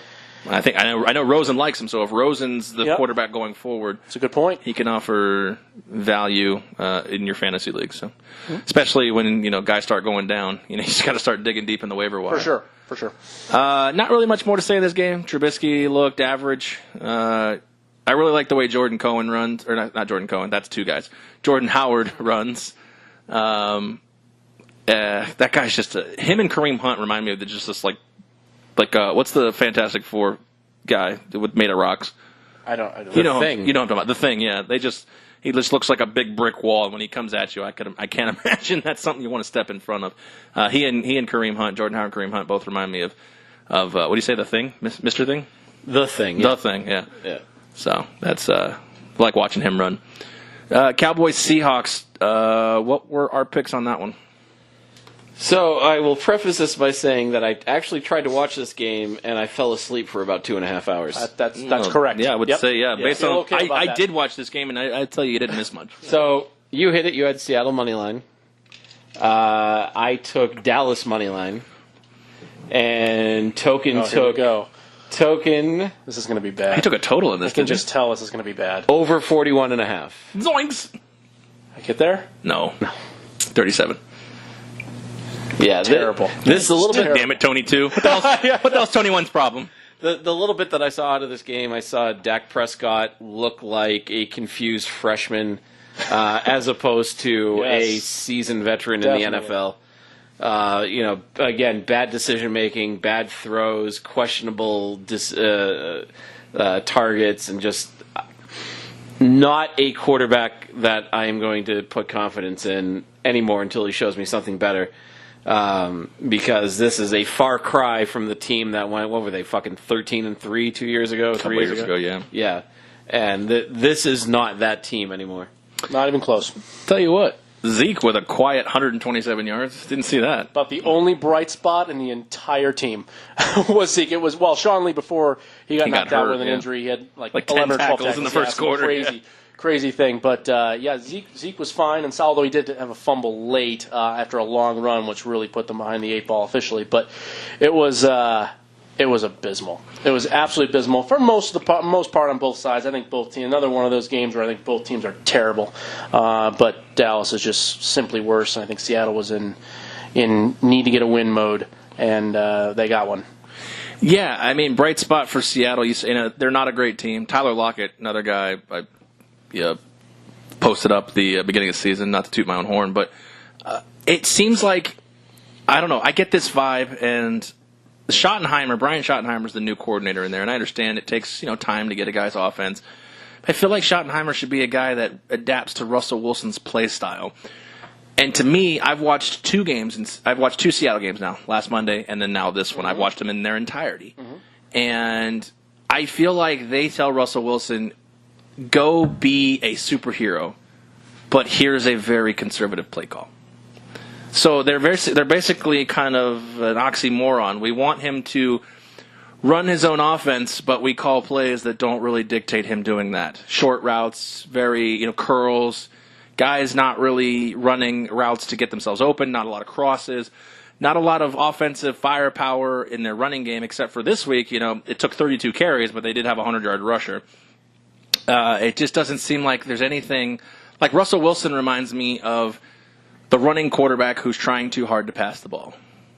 He should be improvising more, and I feel like he's being locked in. And again, I'm not in the locker room, but I feel like this offensive coordinator and whoever's developing the game plan is actually hindering Russell Wilson's progress. And maybe that's just because I've been on Russell Wilson's nuts for the last 2 years. I don't know. Okay, I wasn't aware of that, but I'm a big Russell Wilson guy. Okay, well, I think for him to be successful, he's going to have to run the ball a lot or involve himself in a lot of these, RPO type plays, and it's unfortunately a very scary thing to be doing. The fact that he didn't, I don't know if he missed any games last year or not. I don't remember him doing so, but it was pretty rough watching him run around on the reg basically last year. I mean, he had a lot of times where he was not only running for his life, just probably based on a poor offensive line, but a lot of distinct plays where he was running the ball himself, and I think he's limited in his skill set. Still, I know he's had a successful career, and I'm not trying to dump on him in that sense. But I think he's just limited enough where running the ball is certainly a must. But then you run just a huge risk of him getting hurt and not being there. It's a tough spot, as you said. So while you want to think about the future and having him around, you know that to win ball games, you have to utilize his talent best, and that's certainly him with the ball in his hand, being able to move and run down the field more often. Yeah, and I know you're talking about, your theme of the quarterback position is save them for long term, but and not run. That's another one of my things. That's why I like pocket passers and guys that are unwilling to run the ball themselves. Right, and I'm not saying that Russell Wilson needs to go check one, check two, go. Yeah. But it feels like, just the way I watch him, he took off twice today. That's not his game. Sure. And I understand, protect the quarterback, blah, blah, blah, but he's always been the type of quarterback, Spike, that has been able to protect himself. Yeah, and when he runs. And I think that is more out of self-preservation, because of all the running quarterbacks, he's probably the smallest. Well, and he's also got the longevity. I mean, who else is left? Robert Griffin's gone. Colin Kaepernick's gone. Right. Johnny Manziel's gone. So you can't say that name without laughing. Those guys were all taller guys. They're all bigger guys. So I think they were probably a little more in the headspace of, even if I get hit, it's not going to hurt me. And then we all know that they all got hurt. But now with your rules to protect the quarterback, he should be running now more than ever. You would think, but I think that he is... and sliding. Yeah, sliding. He has adapted his game enough to not have to think run first. And again, I'm not saying run first, but it just feels like this offensive play calling is so conservative that the mantra I get from what comes out of their plays is Russell needs to do it all, but we're kind of handcuffing him. Yeah, no, if you want Russell to do it all, give him Peyton Manning ability. You walk up to the line, read the defense, because Peyton Manning used to take every second off that play clock. Oh, sure, for sure. To read the defense, to change the play again. Yeah. Well, Peyton Manning would go into the huddle, and they would break with 3 plays, and then he would call it right before he snapped it. Right. So he knew what he was doing. That's assuming that Russell Wilson has the same mental capacity to be able to do that. He's a smart guy. I think he is. I don't know that he's up at that level, but he certainly should have the ability to walk out with 2 plays. Yeah, to be able to be more in control of his own future.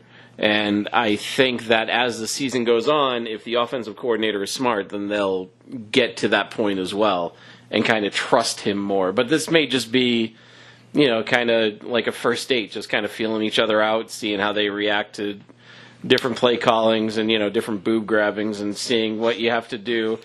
Sorry, I thought I was Judge Kavanaugh there for a second. So you have to figure out how people are going to react to the way that you call plays, or what you do, or what you say, or how you move. So once the season goes on, I think we're going to see Russell Wilson be Russell Wilson. The only scary thing is, in the NFC West, the Rams are very good. Hard to fall too far behind the 8 ball with that. So you're right. I mean, now with Jimmy G going down and the Arizona Cardinals being what they are the second best team. So they're in a good spot, and maybe they don't have to challenge the Rams. They could just go for a wild card at that spot. Lot to say here in week 3, but it's kind of delaying the inevitable a little bit, and it brings us to the last game of Sunday. And fuck off. Did you have to buy a new remote tomorrow? New windows and a new dog. I did not smash anything, although I probably should have. I did yell quite a bit, and my Mormon neighbors have not yet called to complain, so that's something. Positive. They usually don't call; they'll just come knock on your door. Yeah, or they'll just complain to the HOA, and I'll get a letter in like 3 weeks.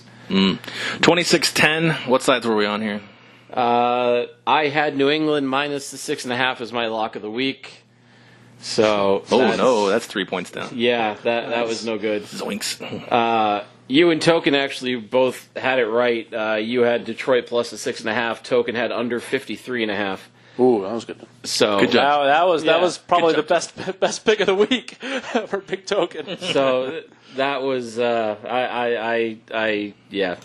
fuck this game, and fuck Josh McDaniels. I was waiting for that to come. The worst thing that happened to me in the past year was finding out that Josh McDaniels rescinded the offer to take the Colts head coaching job. Because I have wanted him out of New England for basically since he came back after his really short stint in St. Louis as the offensive coordinator. Like, I have wanted him gone. I fucking hate his unbelievably predictable play calling. It's always first down run, second down run, and then when it's 3rd and 8, you rely on Brady to throw. 6-yard crossing route. And his receivers did nothing to help him. They were just dropping passes all day. Brady kept hitting them in the hands, and they kept dropping. It was probably the most frustrating football game I've seen in a long, long time. Yeah, I don't have much more to add. Spike seemed to be holding back a little bit too much there, so I'll try to be a little I'm bit more not sure how forceful. he really thinks. Yes, but it's one of those bizarre games in the sense of the Buffalo Minnesota game where just a lot of things happened that were completely and utterly unexpected.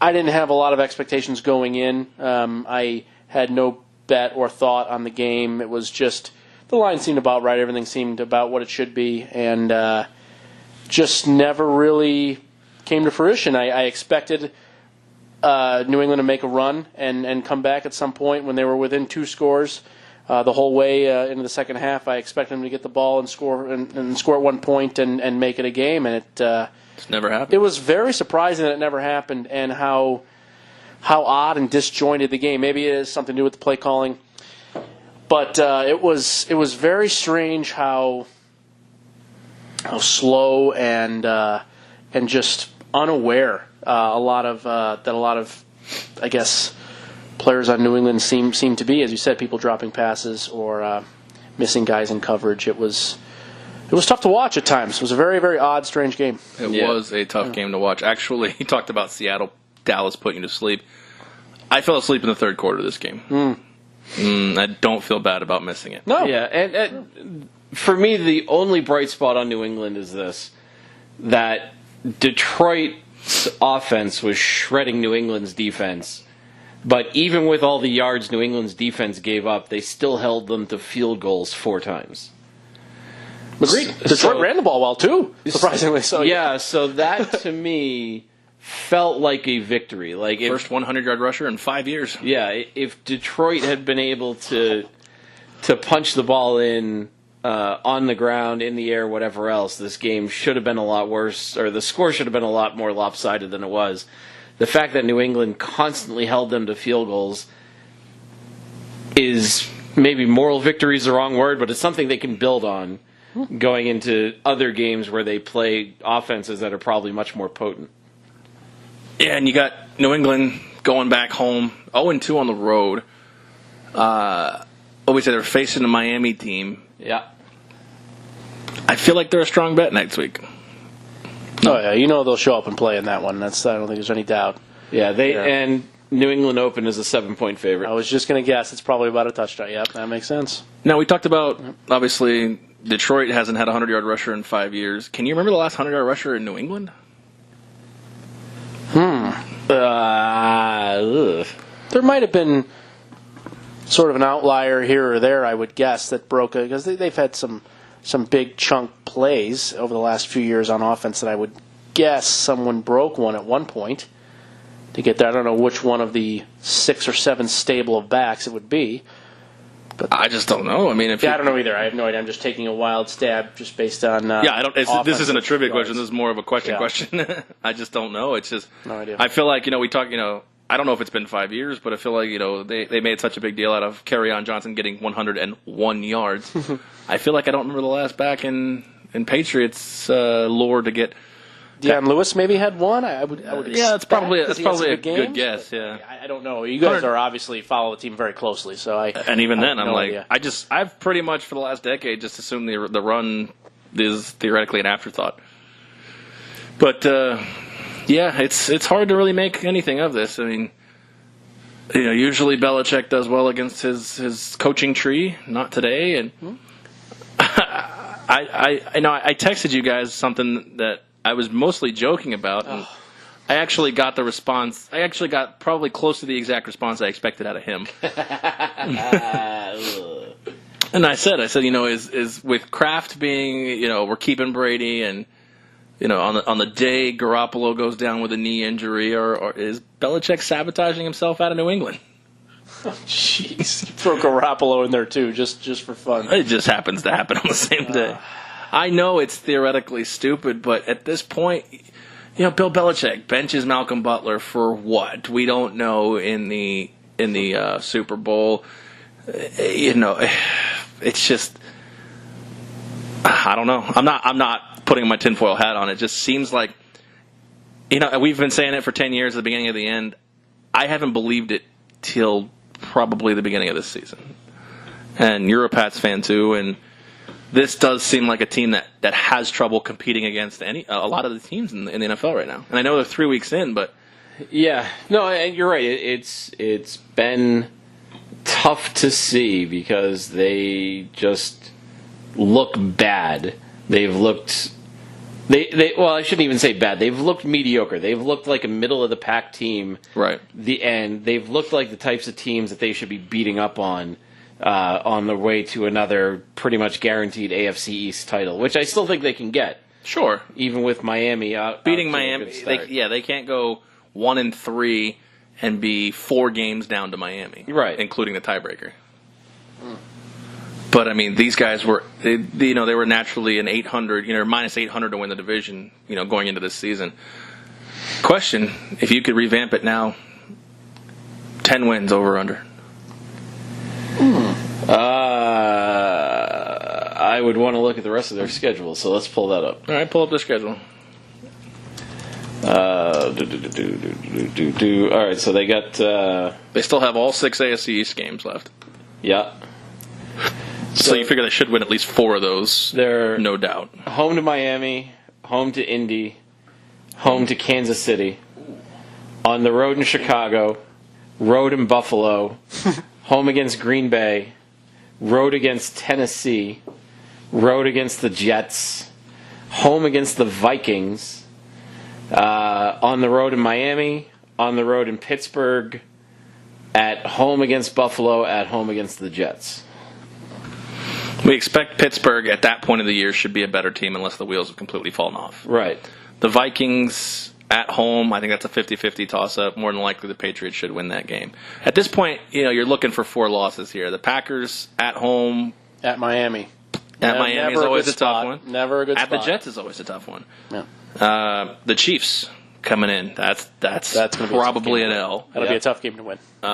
So you're looking at theoretically 50-50 balls on, in my opinion, the way they've been playing. And you may disagree with me. 50-50 shots at the Chiefs, the Bears, the Packers, the Jets on the road, the Vikings, and the Steelers on the road. 50-50 against the Bears, really? Wow. They just got smoked by the Lions, dude.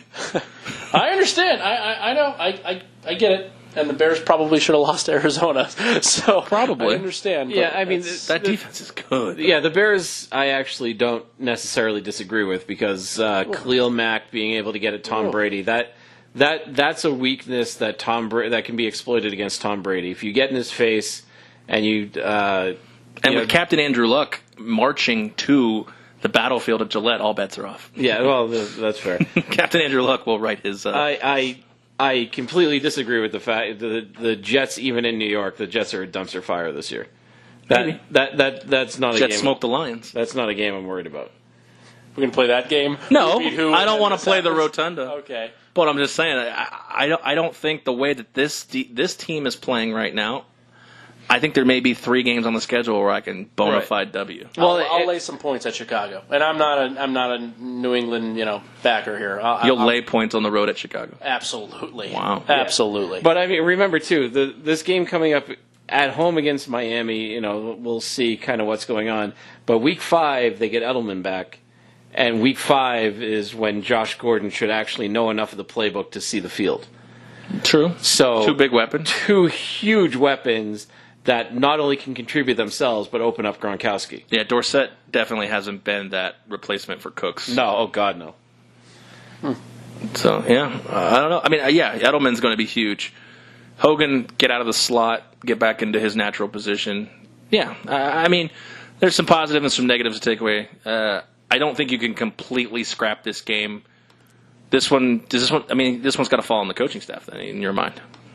Oh, yeah, it was all McDaniels.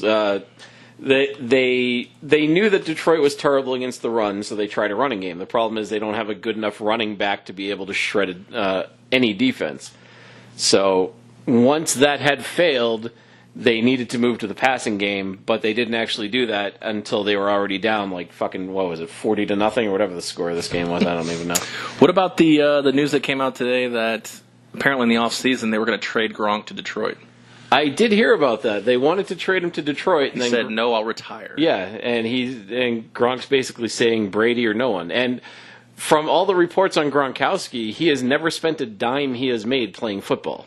Everything that he's been living off of has been his endorsement deals, right, and his Gronk party bus or cruise or whatever that extra shit is that he does. So it's the Marshawn Lynch method, I believe. Yeah, it's the Carson Palmer method. Carson Palmer was apparently the cheapest bastard on the planet. Oh. He never did anything with his money. He lived in a $400,000 house in Cincinnati. And when Cincinnati was throwing a fit and they wanted to cut him or whatever else, he's like, "Fine, I've got my money in the bank. Do whatever you want." Any threat the team threw at him, it didn't faze him at all because he was fine financially. He was sound. Mm-hmm. And Gronkowski's the same way. For as big and dumb as caveman as he acts, he's got his shit together when it comes to the financial part of it. So he can make demands. He can walk away now, 28 years old, party for the rest of his life, exactly. in good health. Yeah. Well, good mental health. Arguable. Well, no one said he was smart, but he's definitely not in good physical health. He's had a surgery a year on average, pretty much. Yes. Before we wrap up the podcast here, one thing I want to talk about was that Thursday night game, and when Hugh stepped up to the podium and they asked if Baker was a starter, his words were, "I got to look at the tape."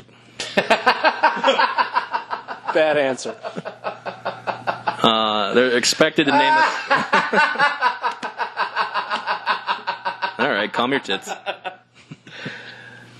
Well, he may not have an option if Taylor's not Taylor's back. in the concussion so it's kind of a weird. I don't know. Kevin Hogan may get the start. I don't know. Is he still on the team? I don't even know.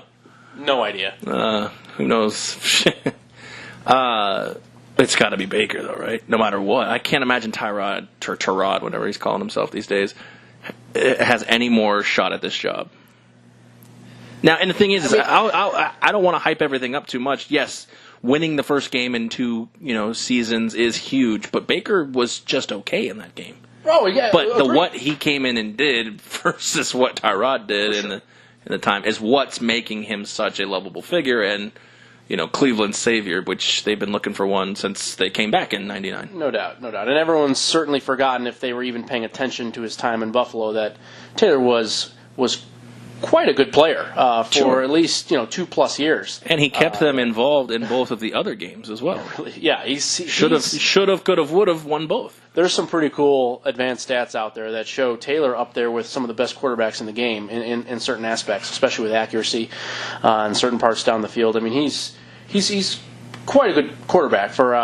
But there's only one stat that's going to keep Hugh's job. That's exactly where I was going. I think you knew where I was going. Is that after this monumental win and how it all went down and how this is supposed to be the savior, the saving grace of humanity, this little sawed-off quarterback from Texas, it just seems like you don't have much choice here. I don't know why Hugh even has a job per se anyway, but nonetheless, if he wants to try and keep it and salvage anything, I don't see how you Well, he get away gives you the from- best chance to win, and he's developing as he goes along. There's going to be growing pains. Yeah, I'm not sure he gives you the best chance to win. I don't think that's true. But even if it isn't true, you almost just have to do this at this point. Well, if Tyler is hurt, their third-string quarterback is Drew Stanton. Oh, yeah, you can't play Drew Stanton. I'm just saying if Taylor is back to be able to play, Right, okay. I'm not. No, oh, yeah, for sure.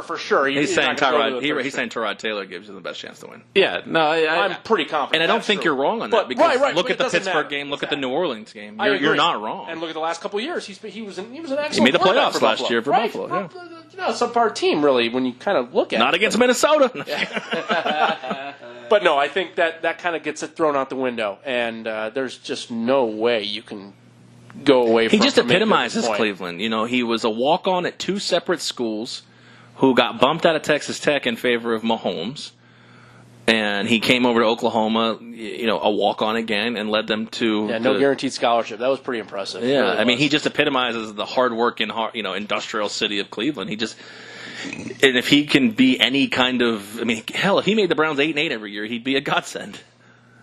Yeah, and do it in this way, this type of fashion, because he's going to make some grave mistakes here and there. But Sure. to give them a chance to at least come back in a game, and yeah, as you said, he wasn't great in that game by any means, but I can't He think of gave a him a quarterback that didn't go through the growing pains. oh, for sure, Not named Tom Brady. no doubt. Even Even he went through some, but I felt like right when he came and replaced Drew Bledsoe, it was like boom, boom, boom, Super Bowl, Super Bowl, Super Bowl. Sure. Yeah, I mean, Roethlisberger and Peyton Manning, I can remember, actually struggled in a good chunk of their early time. I mean, they got it Peyton's rookie together season, he very threw like quickly. 30 picks. Yeah, they got it together rather yeah, quickly, those absolutely. two. But as you said, everyone seems to struggle for the most part in the first year. And he will, but they have nowhere else to go, per se. I don't think there's any doubt that he'll be. He not only gives them a chance to win, maybe not the best, but he also gives them excitement. Yeah, and hope. And exactly. And that's what will, I think, lead the day here, for sure. Yeah, no doubt. So, any parting or final thoughts on what the hell week are we in? 3 of the NFL.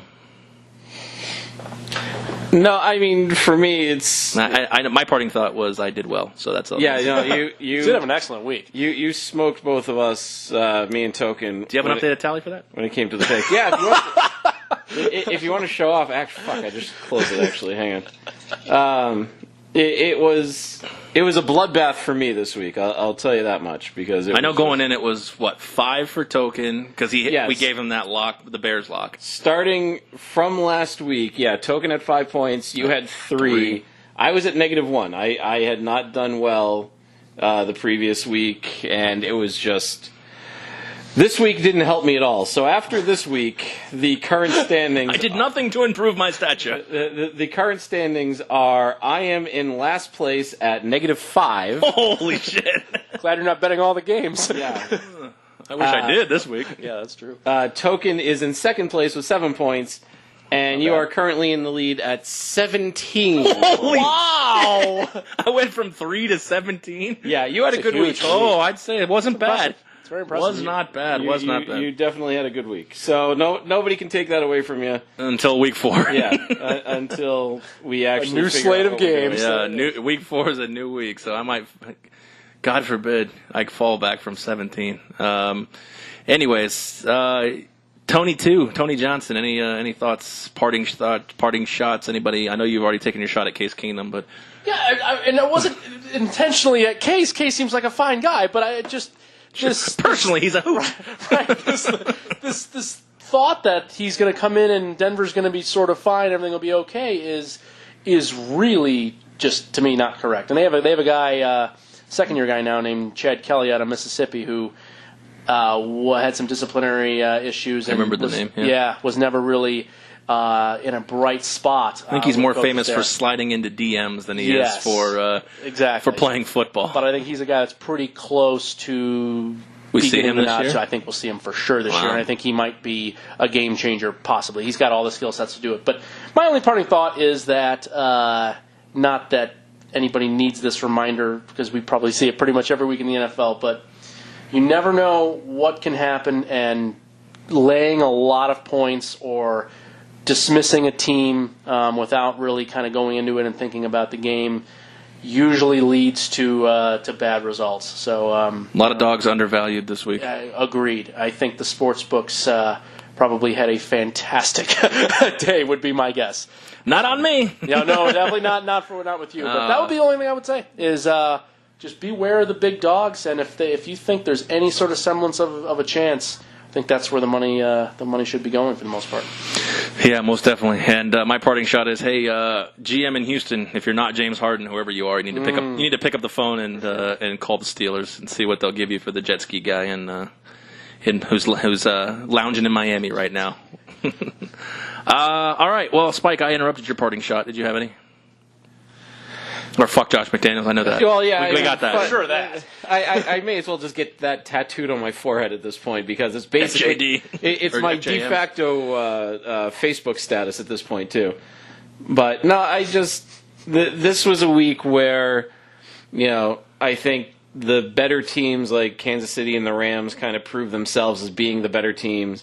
Some of the mediocre teams kind of stayed where they were. It was sort of a weird amalgamation of watching bad teams trying to be good, watching good teams becoming bad, and watching very good teams stay very good. So it was an entertaining week, but a really painful week for me at the window. All right, before we sign off, I'd like to introduce something that I think we should put on the rest of our NFL recap podcast. All right. And if you guys are ready, you're going to act as Token Tony for this week because I know you're knowledgeable in football, and I'm sure he'll be okay with your picks. So here's what we're going to do. At the end of each NFL recap Sunday when we record, we're going to give our 2 Super Bowl teams. Oh, shit. Okay? Well, hear me out. All right. Every week, if you can continue with your Super Bowl teams, but if you want to change one, you got to put $1 in the jar. All right? You got to put $1 in the jar. Where does this jar go to? The jar will go to, basically, at the end, funding Grubhub for us or something. All right. It might only noble be, cause, if there ever was one. It'll go to, we'll order pizza during a podcast. But the more times you change it, you got to put $1 in every time. You can change both your teams. You can change one of your teams. You can leave them alone. All right. I will even track this on my spreadsheet here. Okay. So I will give, while you guys are taking a second with your teams, my 2 teams at this point that I believe are going to make the Super Bowl. In the AFC. Yeah, this is tough. It is. I thought I had 2 teams, but right now, I am going to go in the AFC. Ooh, this is tough. Then why'd you fucking suggest this? Because I didn't have a plan for it. I'm ready if you need me to go first. All right, in the AFC, I'll go Jacksonville. And in the NFC, I will take... I'll take the Rams for right now. God, that would be a boring Super Bowl. Doesn't sound ideal. It would be a Super Bowl of a team in Jacksonville that almost got shipped to L.A. And then instead, the team from St. Louis got shipped to L.A. I thought Jacksonville was supposed to go to London. Well, they've been talking about that, but originally, when L.A. was really looking for a team, Jacksonville was in the mix, I guess you could say. All right, so I have Jacksonville and L.A. to start the season. That's about where I was going to stand, but I kind of want to be at least a little bit more entertaining. I'm certainly in the NFC going with the Rams. I mean, if I believe they're the best team in the NFL, I guess I have to sort of go with that. Yeah. But Token doesn't want to mirror a pick that you just made. That's just not his style. Okay. So it's just not his style. It's not what's going to happen. So Token values offense. He likes offense. Rolling with Mahomes. He wants entertainment. We are going to roll with the pseudo rookie starter in Kansas City. We're going to roll with Patty Mahomes and the crew. We're going to go with the Rams versus the Chiefs. Fair enough. Well, just to kill the suspense, I am going to take the Rams in the NFC as well. They've stood out over 3 weeks. Until we see something different that really makes somebody scratch their heads, then you have to take the Rams. The AFC pick, even though they've looked like shit, even though I fucking hate their offensive coordinator, I'm still going to take my Patriots. Because I think no matter what, they get into the playoffs. And when you have Brady and Belichick in the playoffs, You can't bet against them. Until they give you a reason to, you can't bet against them. Better hope it's a wild card because the NFC East goes through Miami. No, the AFC East. Oh, I'm sorry. AFC East goes. I couldn't even get the quote right. The NFC East goes to Miami. Something went Yeah. terribly wrong. That's just jumbled the schedule. All right, well, go ahead. No, that's it. All right, well, we appreciate you tuning in. We want to thank our sponsors, 12 Ounce Sports. You can catch our show every Saturday mornings at 8 a.m. Eastern. Sunday mornings, we're on before the slate of NFL games. And Monday nights, we are on we're on 11 a.m. Eastern on Saturday mornings and 8 p.m. Eastern on Monday evenings. Also on Sunday before the NFL slate. We also want to thank VGK Pop Sockets and Chai Poker for being sponsors of the show. We want to thank them for their continued support. We want to thank Tony Johnson for coming aboard and being our substitute Tony for the evening.